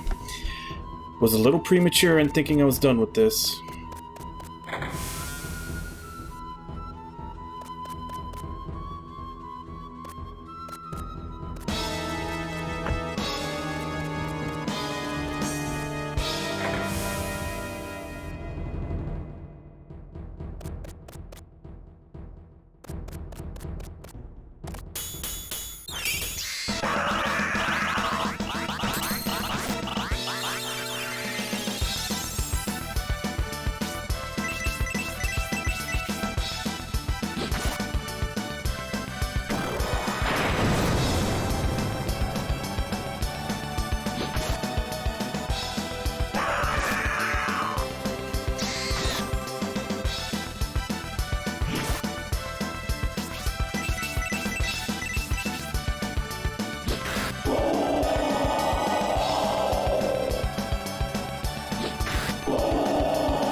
Yep, there's the clock.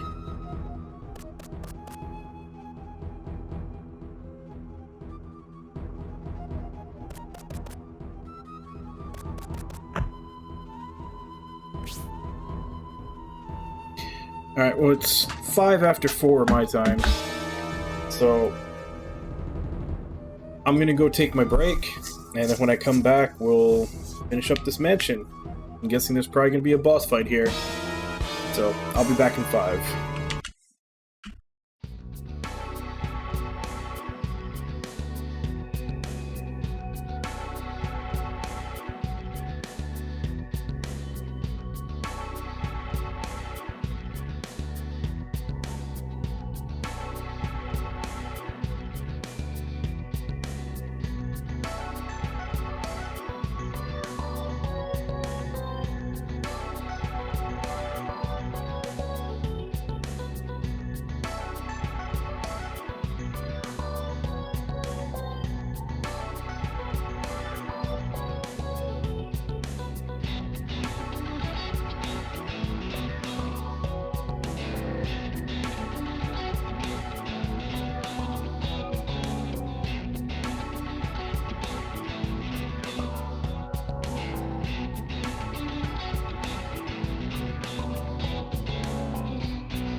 I'm back.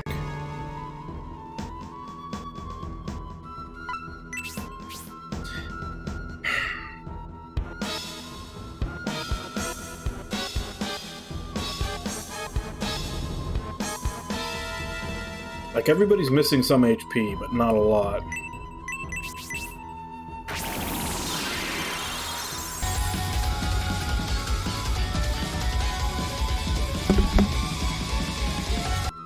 Hey, Namalala, thank you very much for the host. How are you doing today?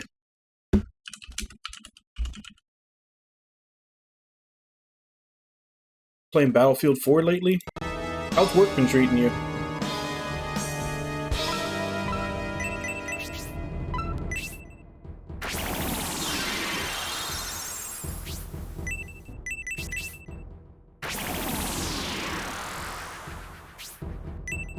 It didn't work, but did it still use up the MP?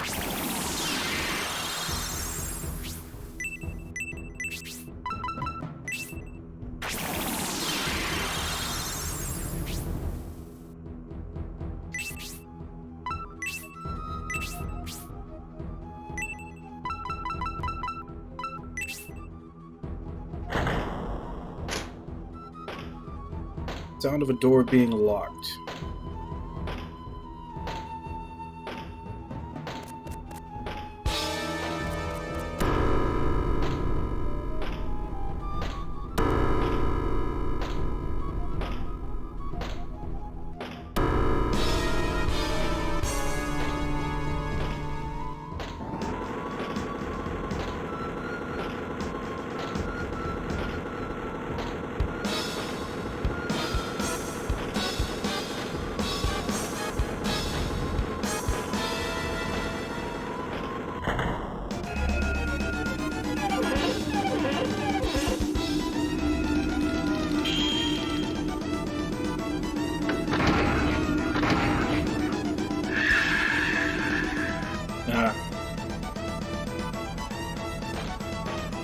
Yeah, I've seen a couple of YouTubers that I watch basically saying that, like, I guess the anti-foreigner sentiment is getting worse because of the Olympics and COVID and everything. I don't know how much of that you're having to deal with. Yeah, thank you for the bits.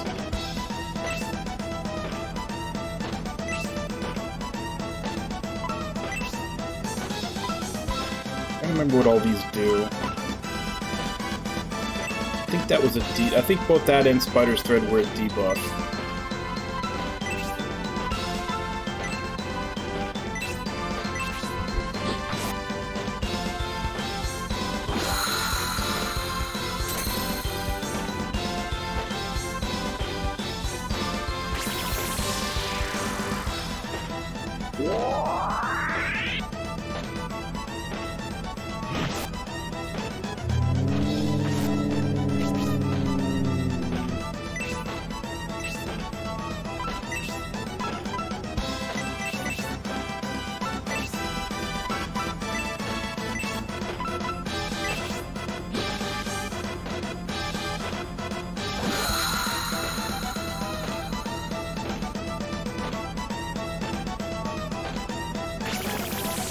Okay.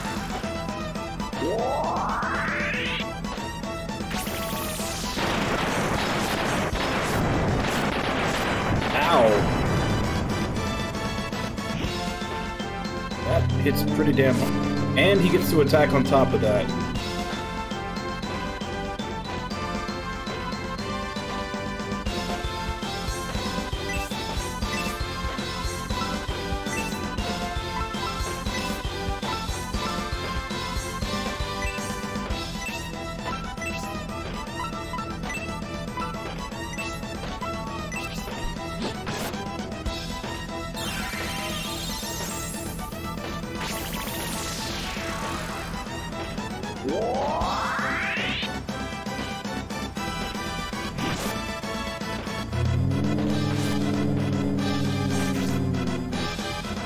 Ultimate attack, 6 points of damage.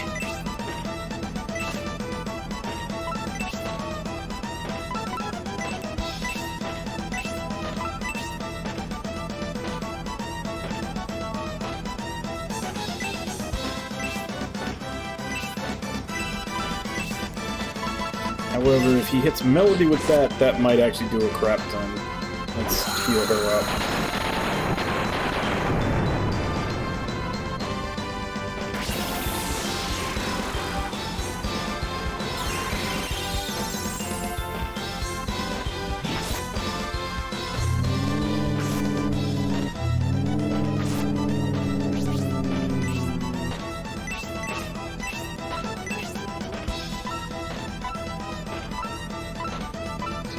I don't know, because these debuffs haven't been hitting.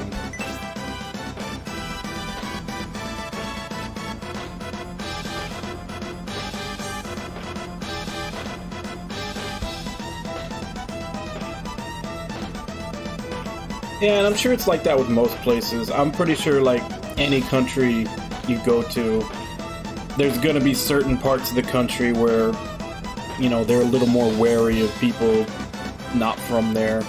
And then, of course, the more urban areas where they're used to being around people from different countries and everything are probably fine with it. So, I'm sure that's no different than anywhere else.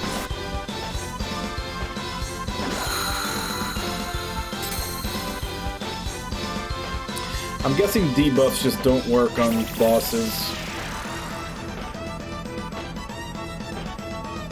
Either that or I just have horrible luck. Either one could be true.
Steel sword.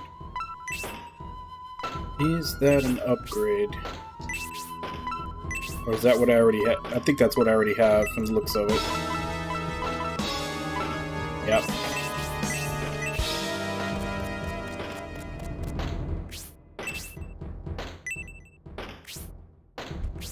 Pull the lever.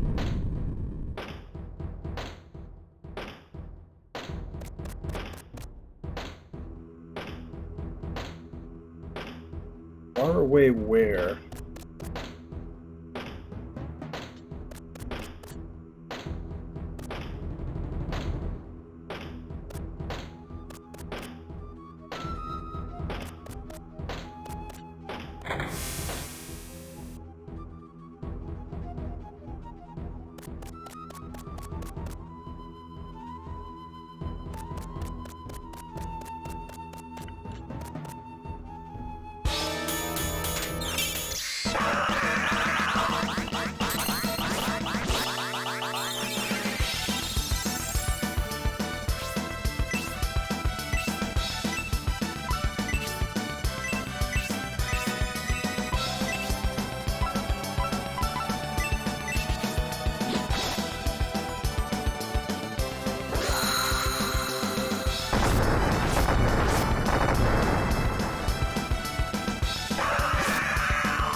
pretty sure that was not marked as a chest on the map,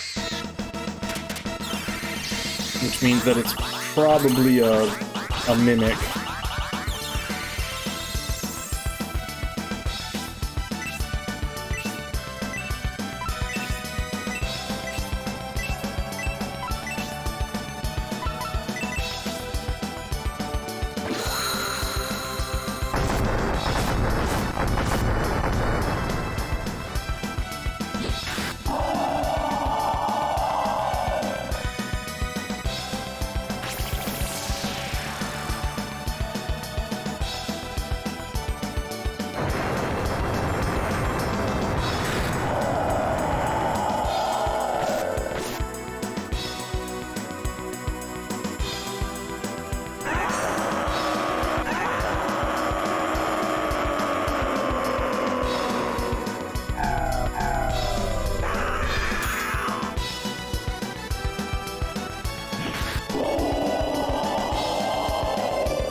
Now that I'm back here, is it on the bottom floor of that room?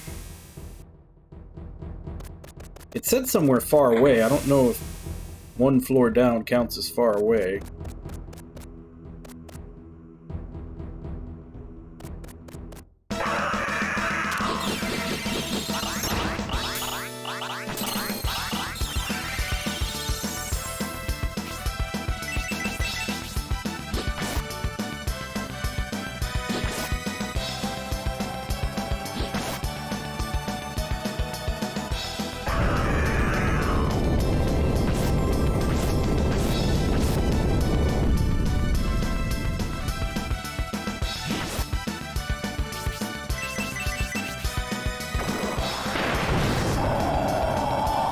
Oh, that's a new animation.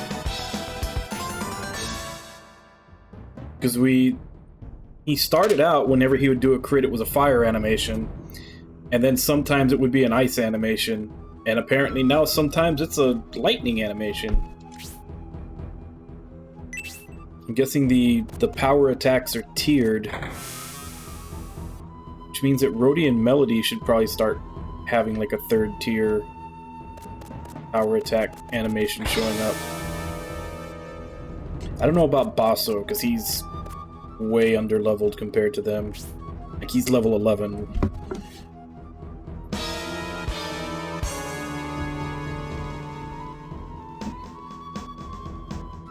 Let me check the FAQ real quick to see where I'm supposed to, like, what that pulling the lever after defeating the Time Warrior actually did.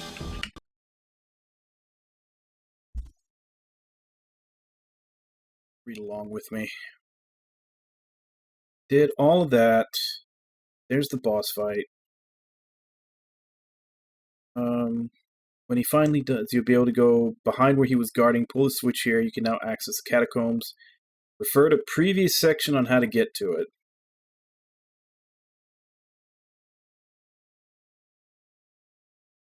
Okay, so this is the previous section.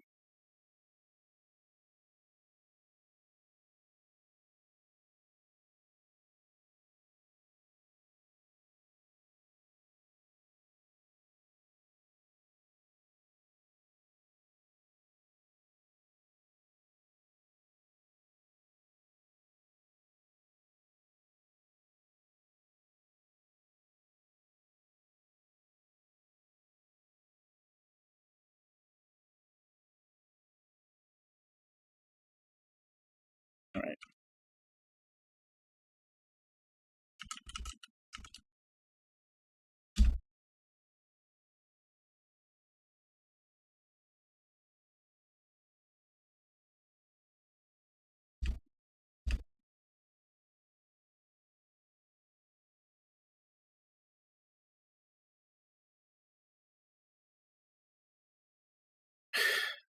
What previous section?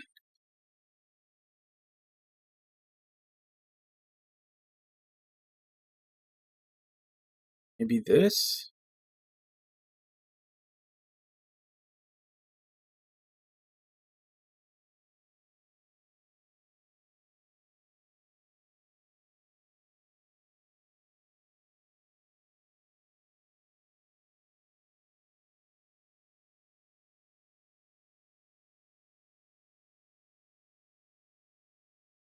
Okay, so by previous section, he doesn't mean this. So obviously he means in the forest. But I searched for the word catacombs and nothing came up.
Alright, we're trying a different guide, because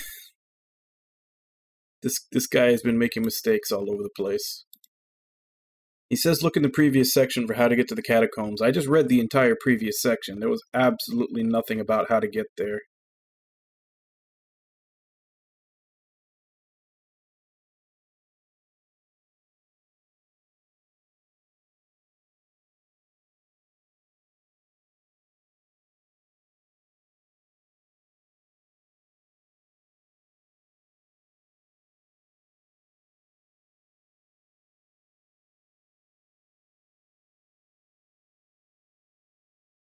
Alright, so that one's not much help either, but at the very least,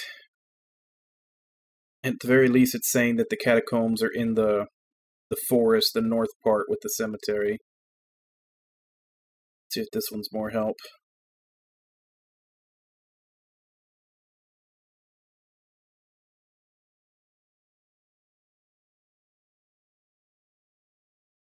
Oh wow, this thing is really tiny.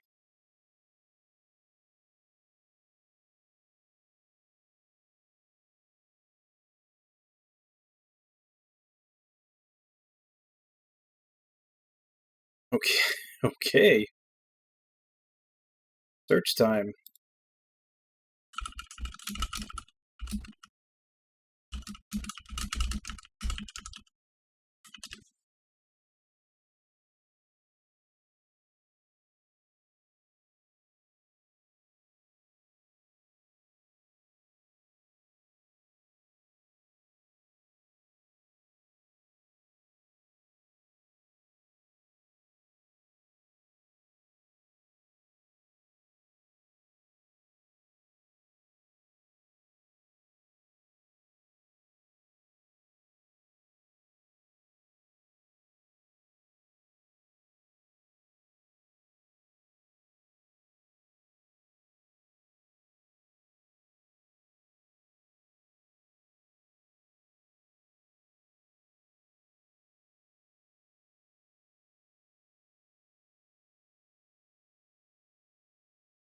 Okay, that's not actually how to get there.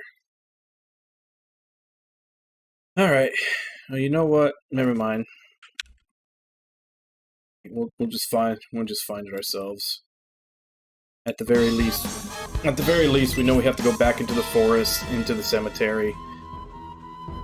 It's gonna be in one of the crypts.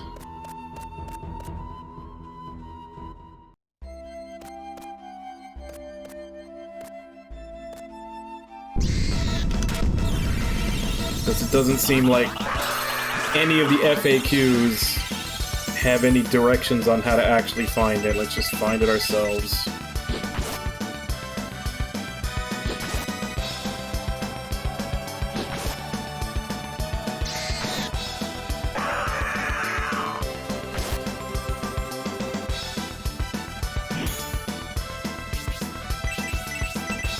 Damn it, Basso, you had one job.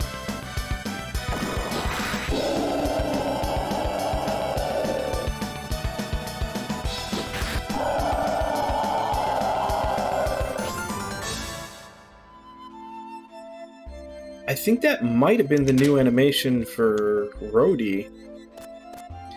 Unless I missed it, because his first power attack animation is you see a throwing star hit the enemy before he goes on the screen, and then he goes up and hits him. The second one is where he grabs them and jumps up and does the, like, Izuna drop on them. Unless I missed it, I don't think I saw him throw a throwing star on that one. He just had, like, after images on him when he did his attack. Kind of a little lazy compared to the other ones that he's had, but that might be his third.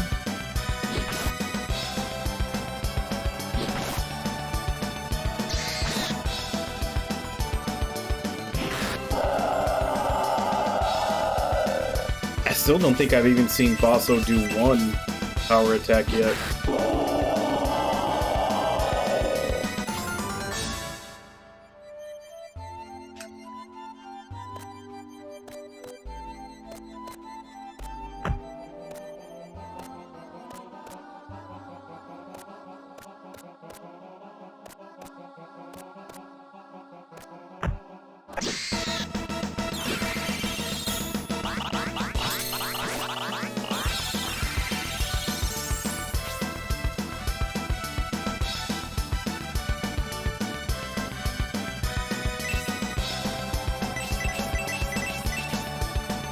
Yeah, now that I think about it, even these maps that I'm looking at, like, they don't list in the cemetery where the entrance to the catacombs is. Does literally nobody even know where the entrance is?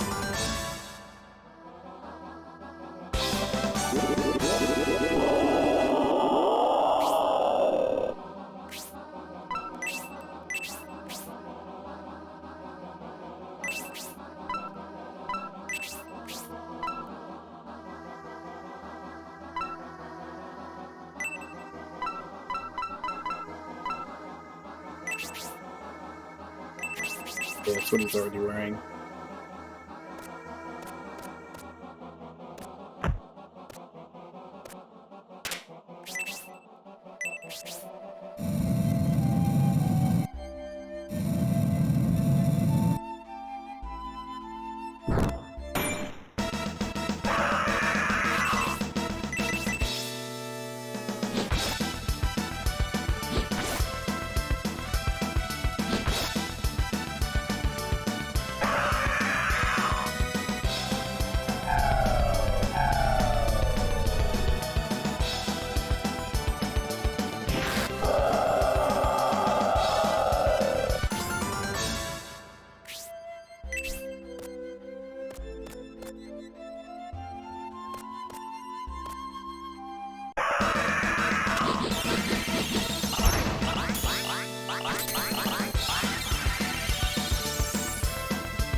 And again, why has his damage gone up too?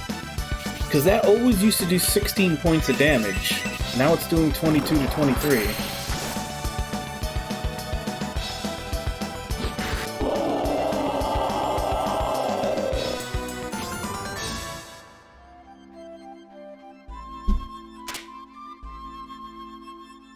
Like, I'm leveling up. That shouldn't mean that the damage the enemy's doing is going up. It should be going down.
been trying to figure out what the ghoul with that color palette reminds me of.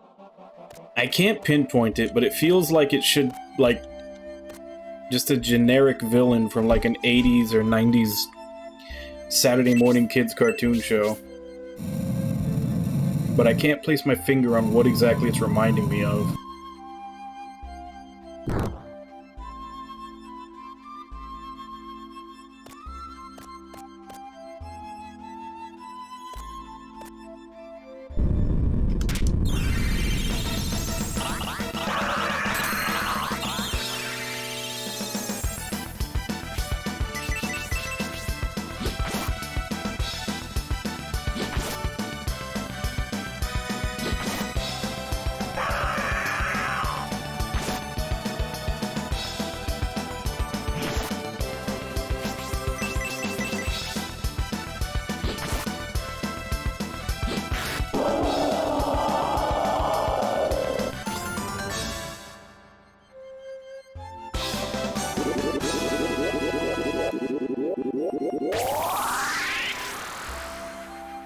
Hellblast level 3.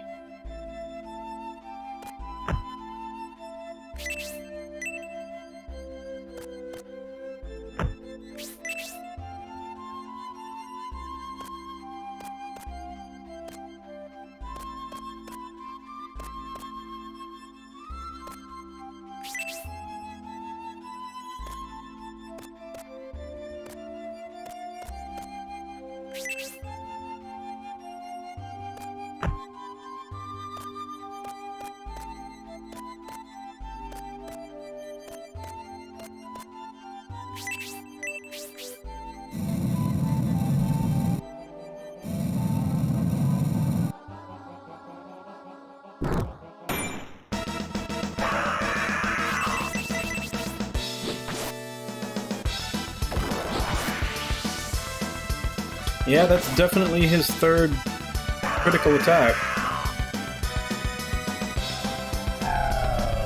Like I said, it does seem a little lazier than the others since it's basically just his normal attack with a couple of after images after it.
How do I get over to those?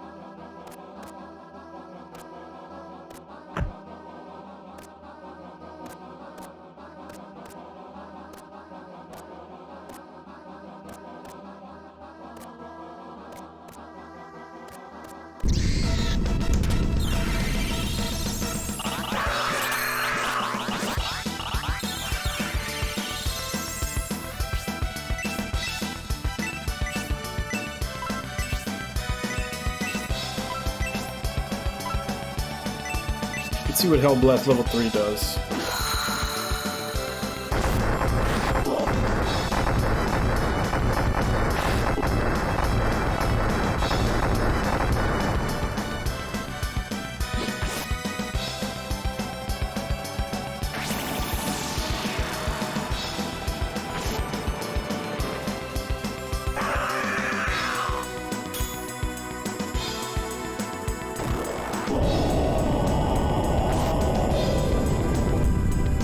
I finally got to see Basso's power attack. He just breathes fire on him.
I think this is the very last one, so this had better be it.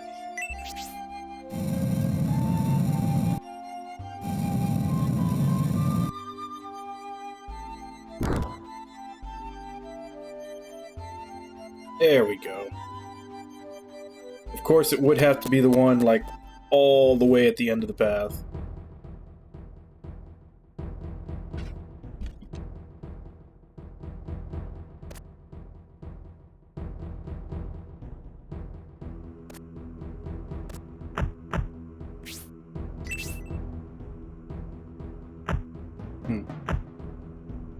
I guess maybe that is blocked off. It almost looks like they come together, though.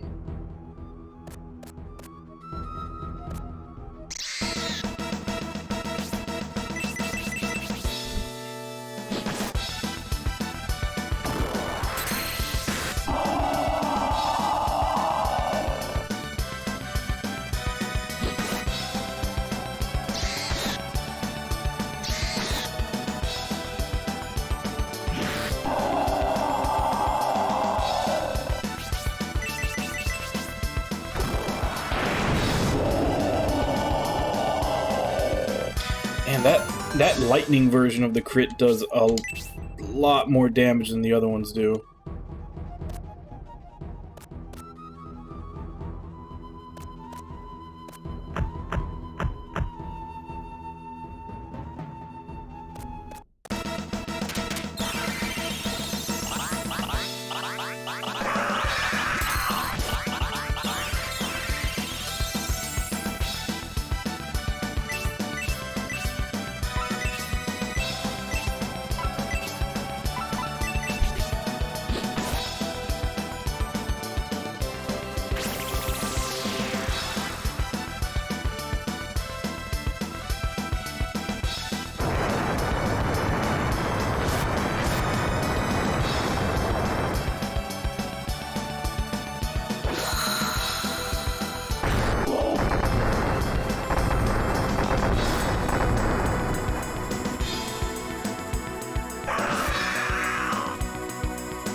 Okay, get my bearings. I'm here.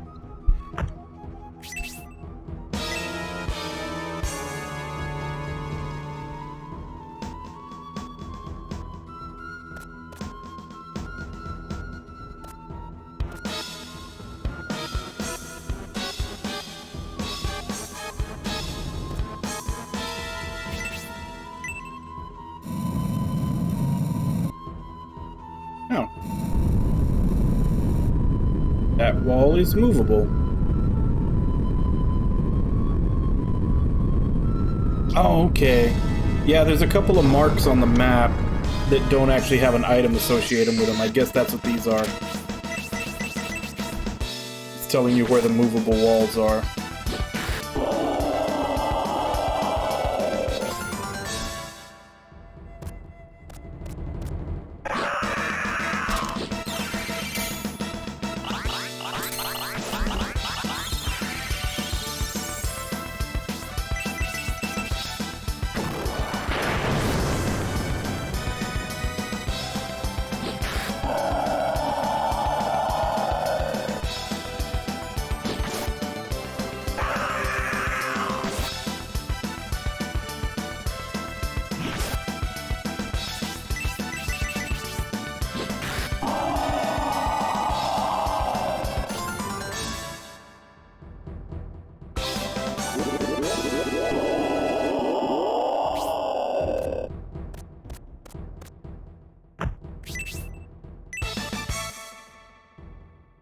Potion. Actually, I should probably make sure that everybody has a potion. I know I've got several. He's carrying 2. He's got 1. Got 1. Let's give 1 to her. Since those are basically my biggest healing items right now. Those are the ones that I'd want to use in a boss fight if I need to heal.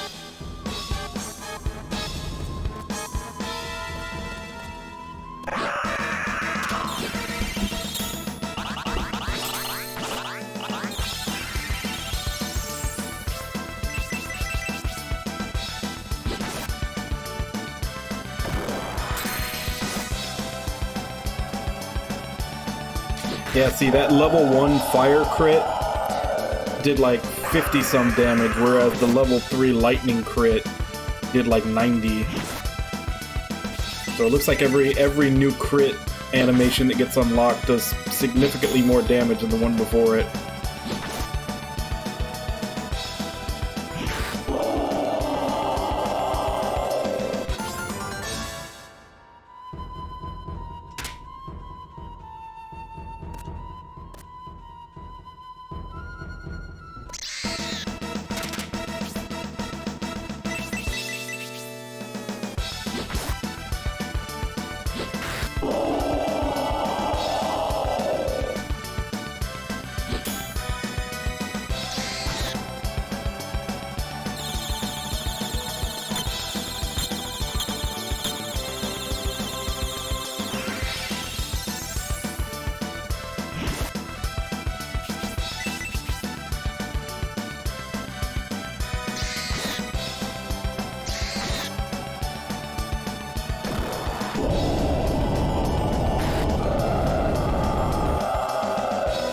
Too bad that doesn't AoE.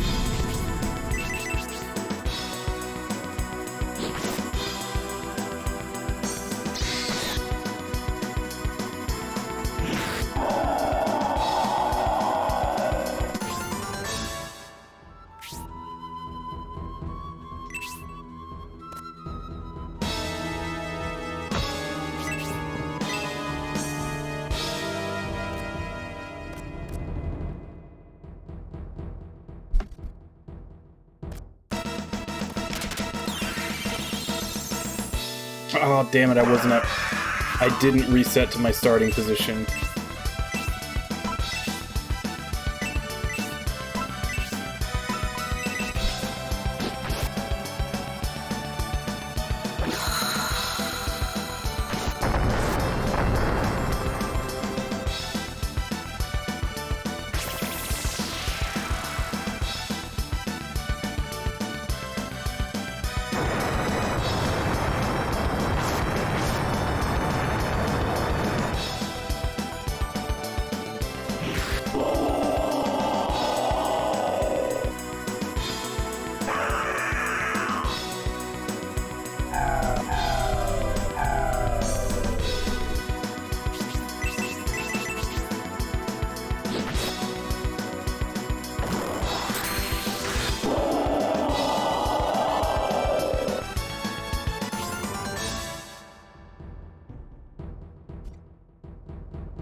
Damn it.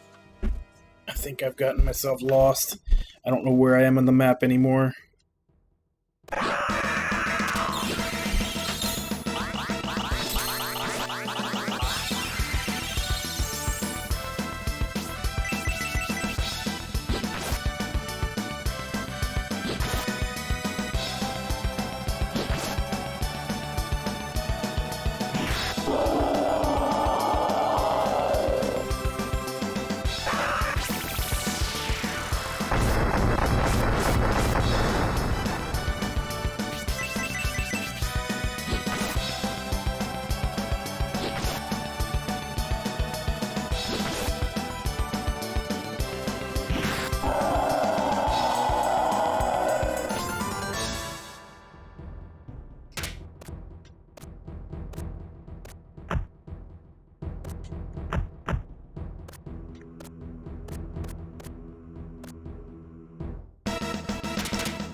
Nope, he's a Dragon Warrior. Whole other franchise.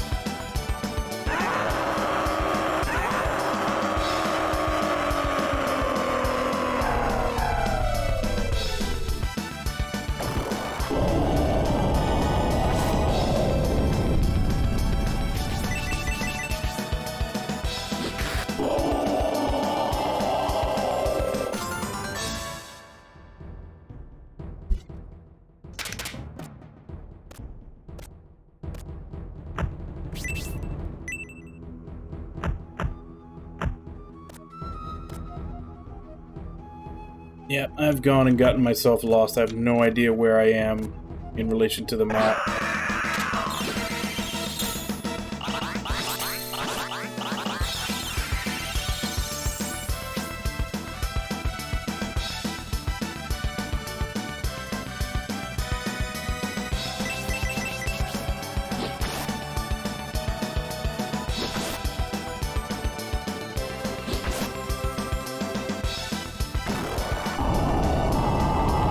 Actually, I might have an idea.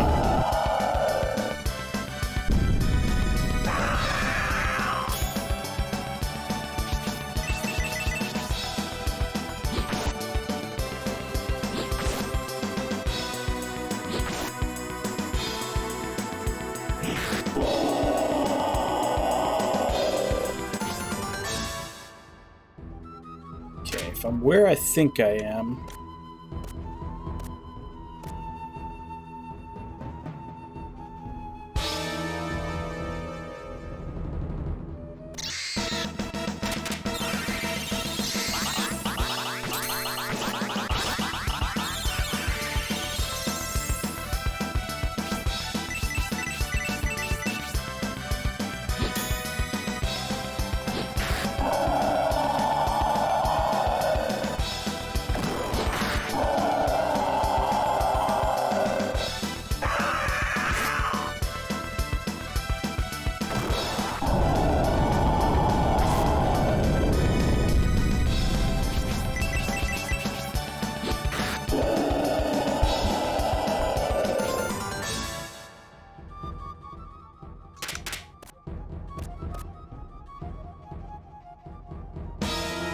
Okay, now I know where I am.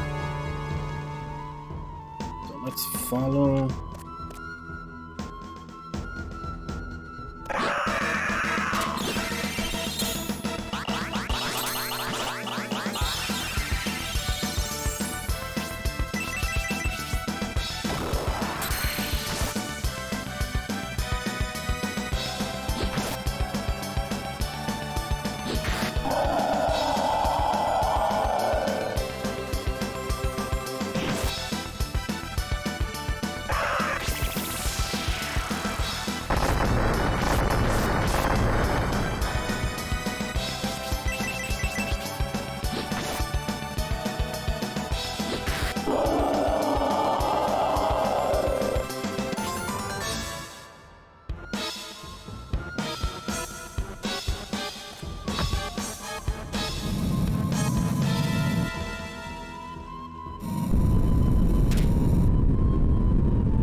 Still not sure how you're supposed to know that's there, because it doesn't look any different to me.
Actually, I'm gonna give that to Melody. Her defense is the lowest.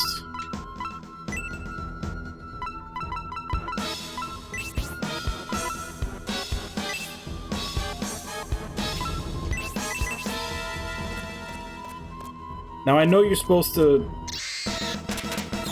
like with those items, you're supposed to like wait till you get to town and save and do them to try to save scum and get the best possible roll for the stat, but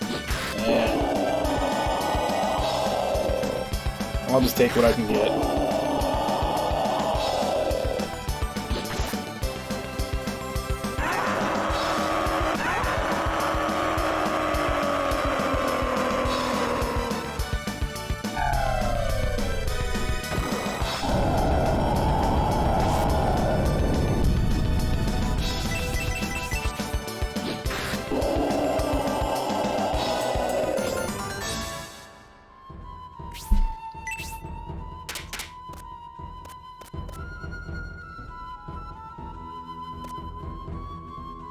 Okay, so I'm at that intersection.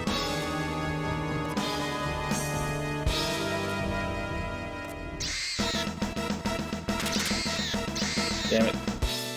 Too slow, didn't have time to hit the button.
swear, so many times, I just wish this game had a compass.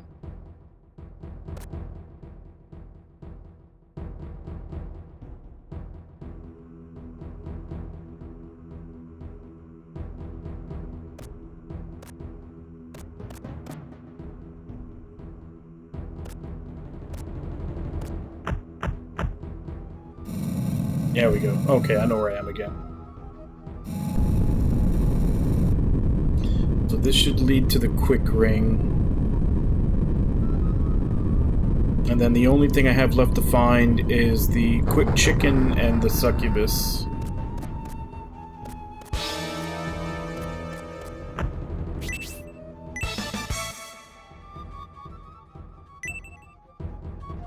Translation difference. This says quick ring, but that's the haste ring. So who can use it?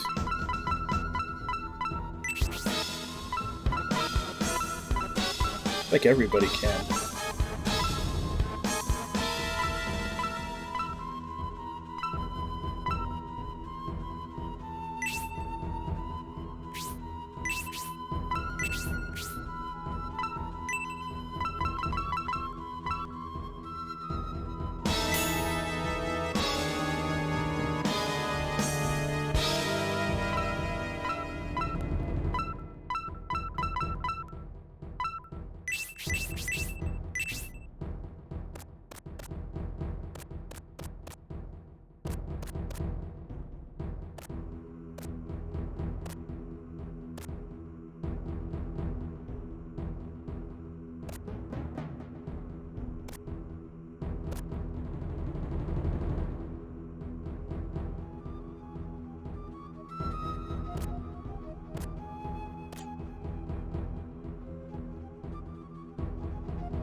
Okay, that's there.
I'm trying to navigate through this, but every time I figure out where I'm going, a random encounter pops up, and then I lose my place.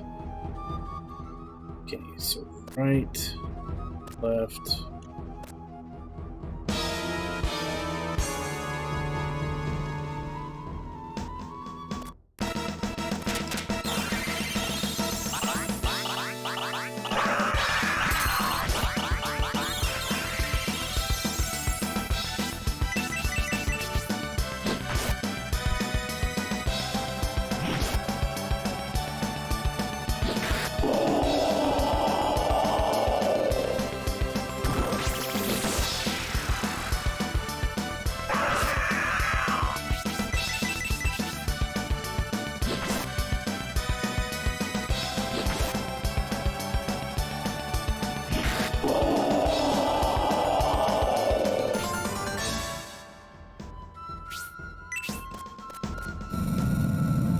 Okay, there we go.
Don't know how the hell you're supposed to know to look there.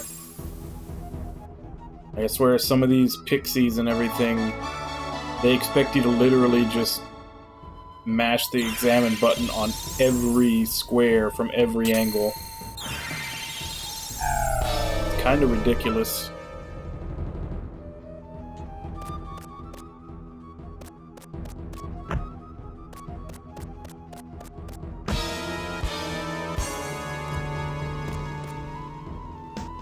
Okay, so that's there.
Alright, let's go. This should be the end of it.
Yeah, they never work on bosses.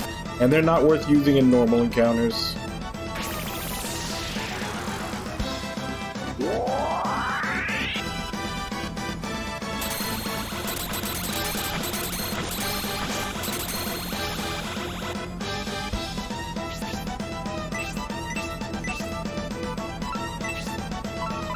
See how much this does.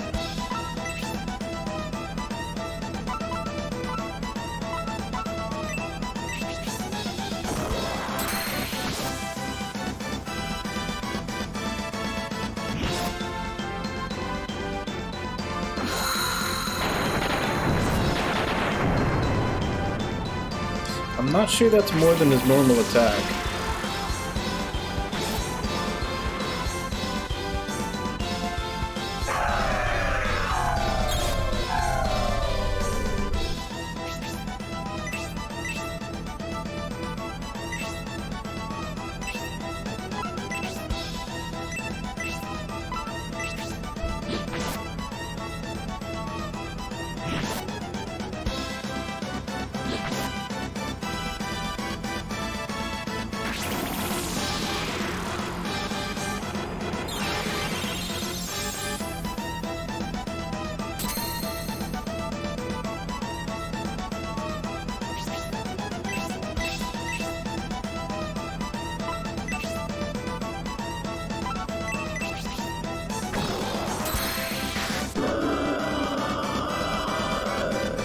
Didn't take very long. Life candle. Welcome. You fight courageously. I have been waiting for you. You who are Sabato's chosen ones. You who are the mortals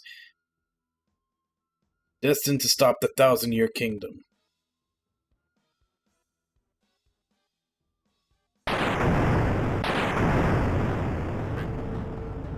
Yes, I see. I can see the apostles of light shining in you three. It looks like you truly are the ones. As a reward for coming, I will give you a demonstration of my true power. Feel my strength, replacing your lost life and energy.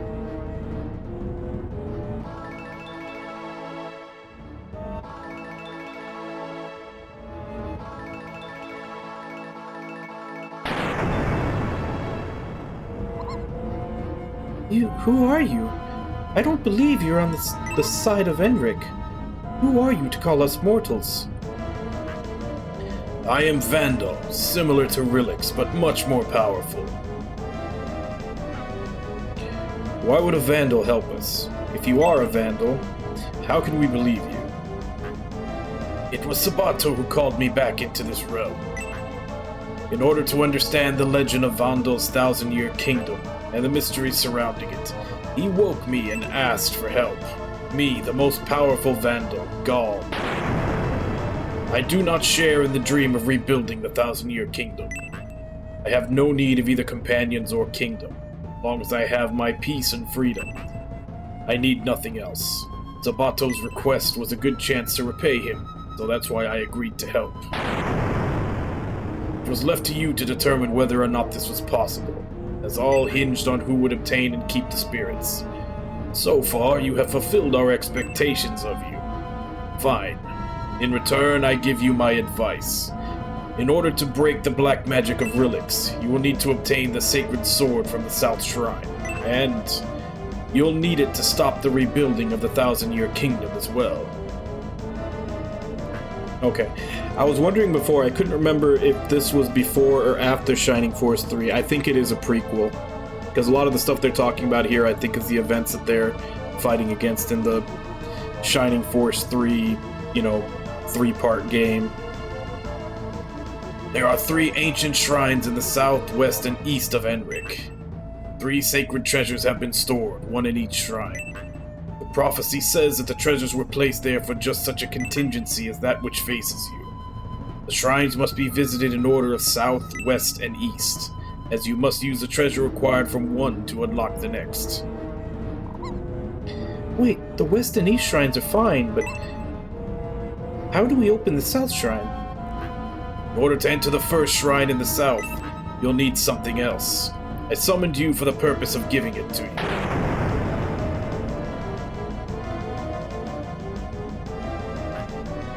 Take what's inside this box. Use it when heaven and earth turn upside down. Then you should be able to conquer the shrine. Go now. Solve the riddles of the South Shrine and retrieve the sacred sword. Humble Relix's pride at Enric Castle. Then find the other 2 sacred treasures that were left behind by the ancestors of the ancient people who cowardly fled beyond the wall paintings. Then go to their tower and meet their guardian.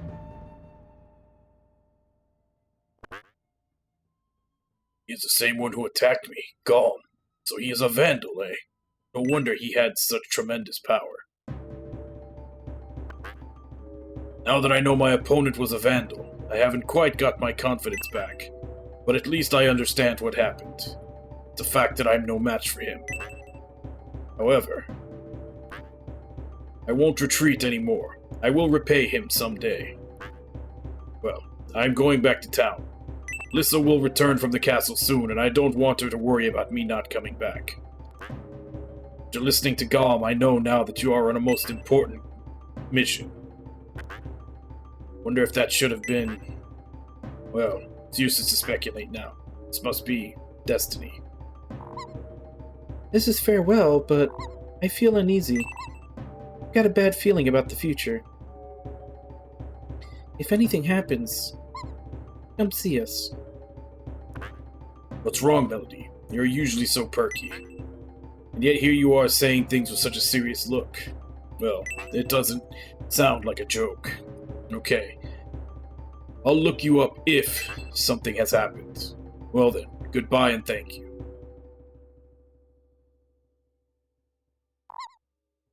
Okay, shall we take off too?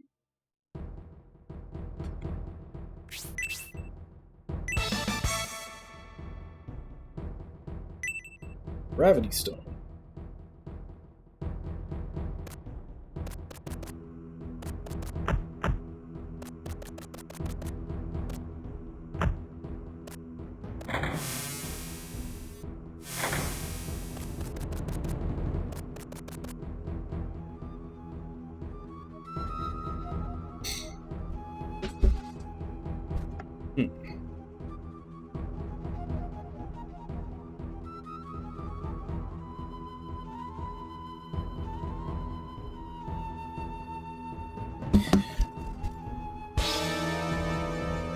So there was that side quest with the little kid in town, where I'm supposed to find his dad. Or I guess information about his dad from the mansion. I didn't see anything in there about it.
I'm trying to find out what I'm supposed to do that side quest with the kid.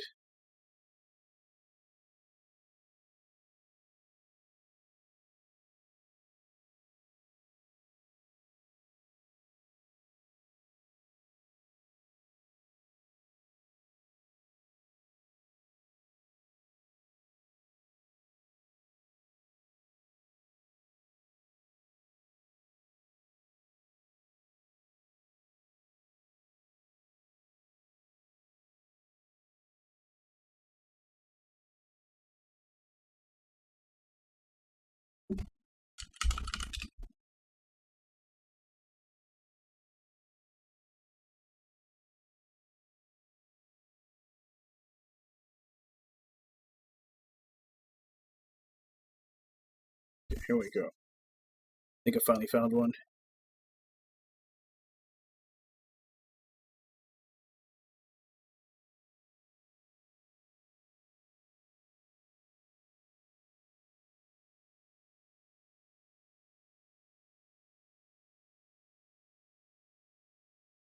Okay. So it's not side quest. Yeah, because you talk to the kid, and they're saying it's more an Easter egg than anything else. You talk to the kid, and he says if you can find his father in the mansion, and it even has you say yes to agree to do it, which is why I thought it was a side quest.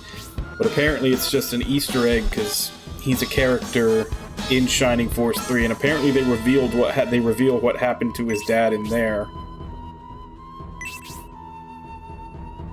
But it's not actually something that you can do here.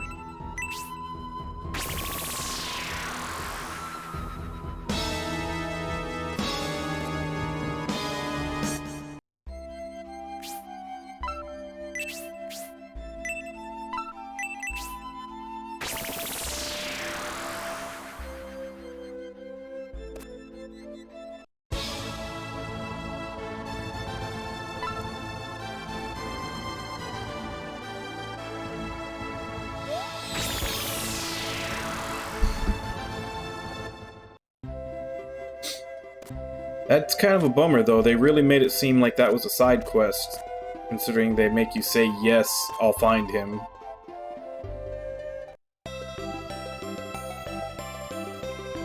I guess maybe we'll go talk to him, see if there's some kind of update.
I'm kind of tempted to just go ahead and end here for today. Mostly just due to the fact that I've got 20 minutes left in stream. And the only thing to do right now is to start a whole other dungeon. Which means I won't... You know, especially with my usual getting lost in every dungeon I do. Like, it seems like every dungeon's been taking about 2 hours. So I wouldn't really be able to make much headway into it if I start it now, so I might as well just save it for tomorrow. I think I'll just go ahead and save and end it here.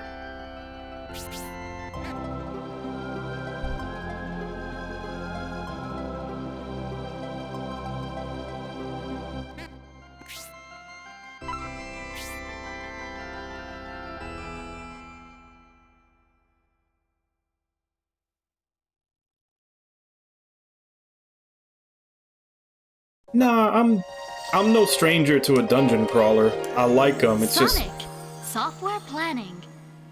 Especially an older one like this, where access to a save point is very rare. And I know that I'd basically be setting foot into the dungeon, walking around for a little bit, and then I'd have to turn right around to go back to a save point so that I could save to end stream, so probably better off just doing it now.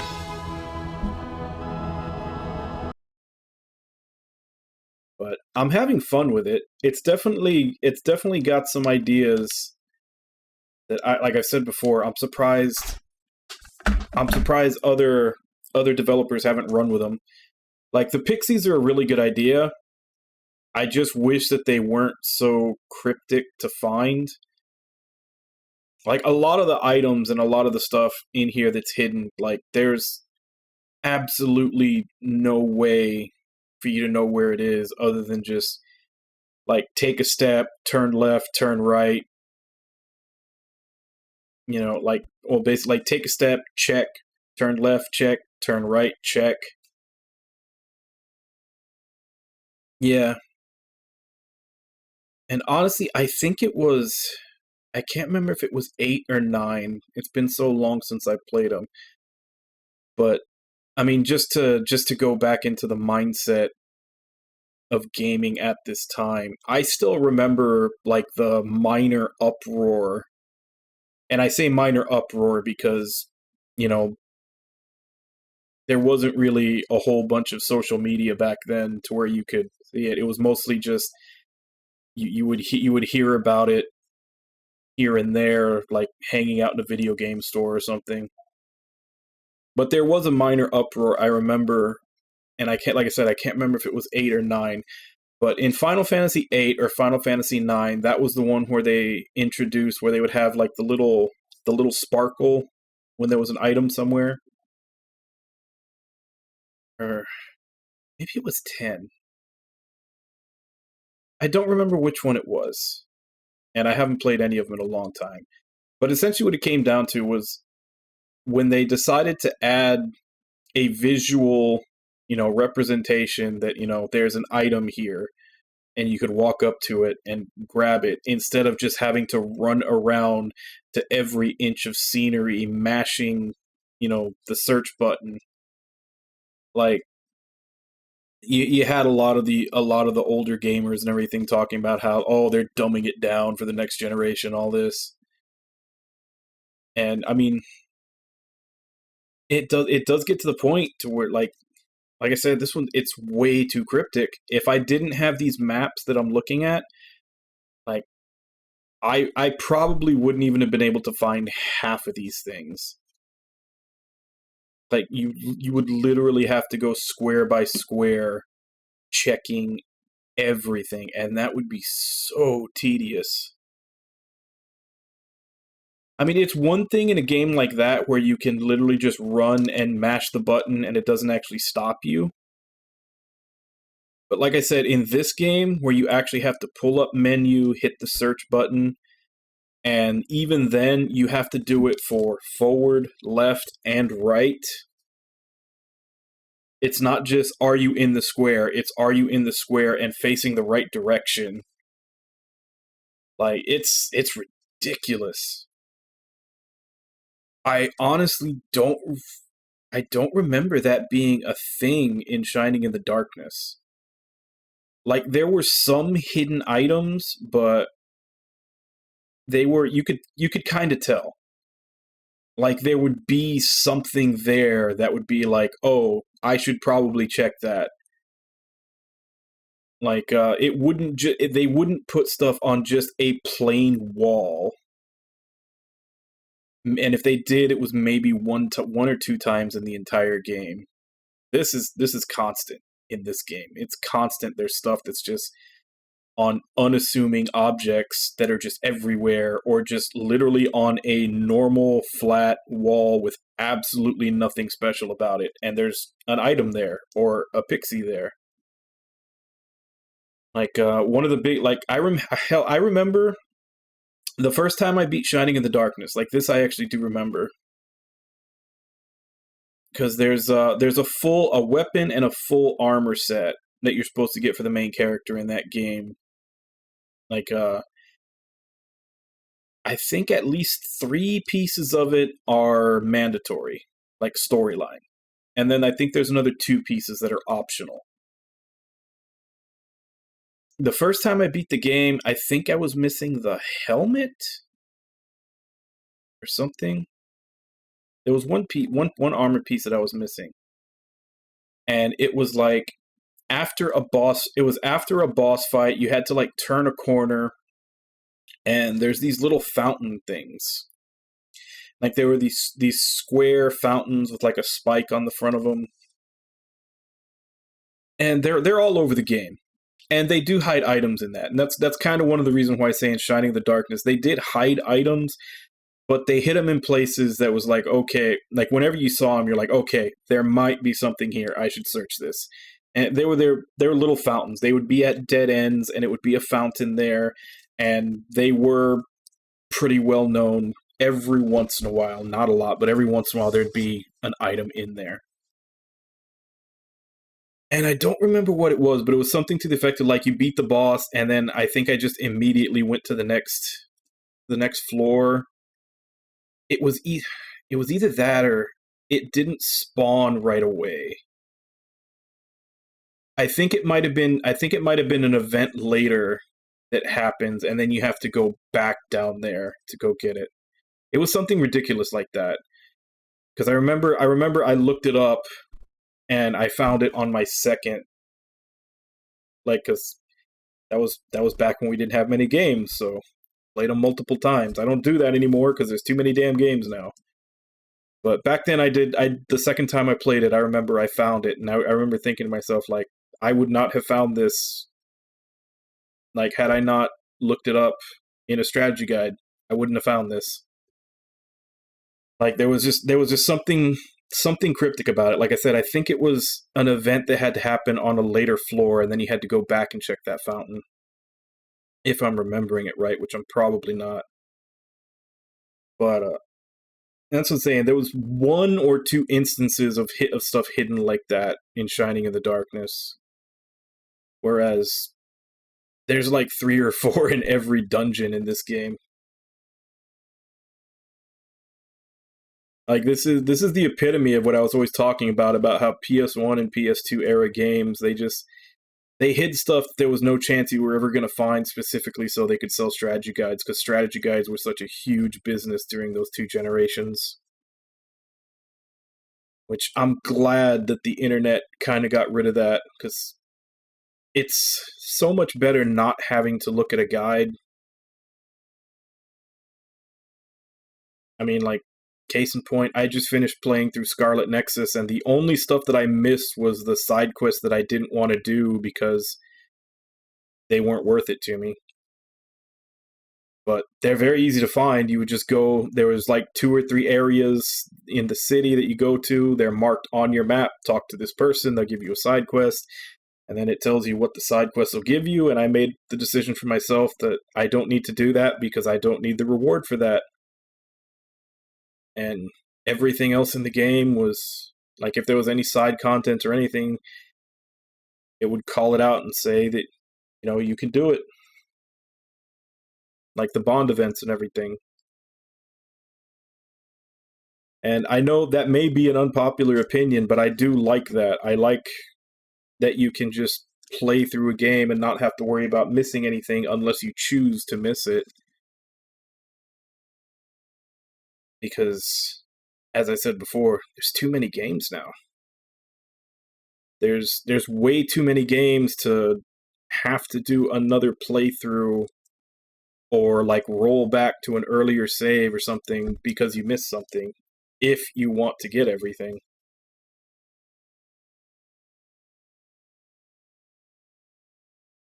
So I'm glad for not every company is doing it as well as the others.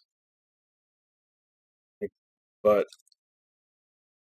I'm glad that they're not hiding things as much as they used to, and they're actually making it a little more accessible for people to actually experience everything at the game if they want to, make their minds up about it. And not the, oh no, you didn't talk to this person from 4 towns ago after this specific event to start this thing going on. I was like, well, what reason would I have to go back to that town and talk to this person? So of course you'd miss that unless you already knew it was there, or unless you're obsessively compulsively going back and talking to everyone after every major story event, which is just gonna bloat your playtime to a crazy level. Now you do if you're doing that, you're probably spending so much time in between story beats that you're probably forgetting what the actual plot of the game is. But anyway, I'm just trying to fill a little bit of time because I ended early. But I guess I'll go ahead and start wrapping up. So let me go ahead and give calls out to who was here. Wabon, Namulala, Ragna, Kaylee Games, Cypress. Thank you all for coming out and chatting with me while I play. Miss anybody? I scrolled through that kind of quick. I think it's everybody. Thank you, Namulala, for the bits. And thank you to anybody else who may have been lurking and watching. We'll continue this tomorrow, same time, 2 a.m. Central Standard Time. Check the schedule below for what time that is in your area. And as for right now, let me see if I can find someone to raid.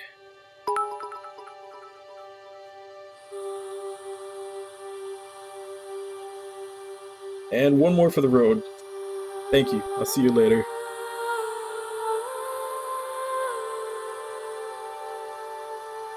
Let's see who's on right now.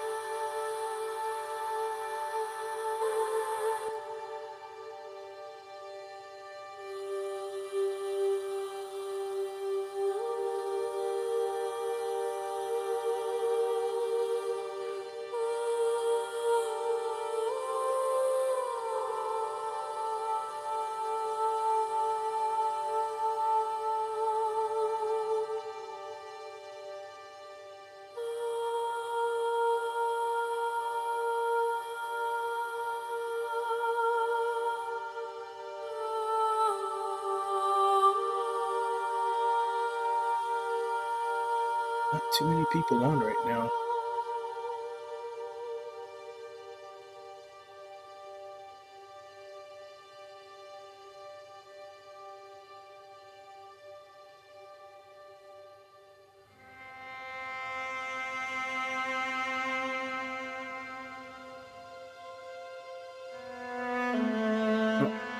I'm not entirely sure what this game he's playing is, but take a look at it.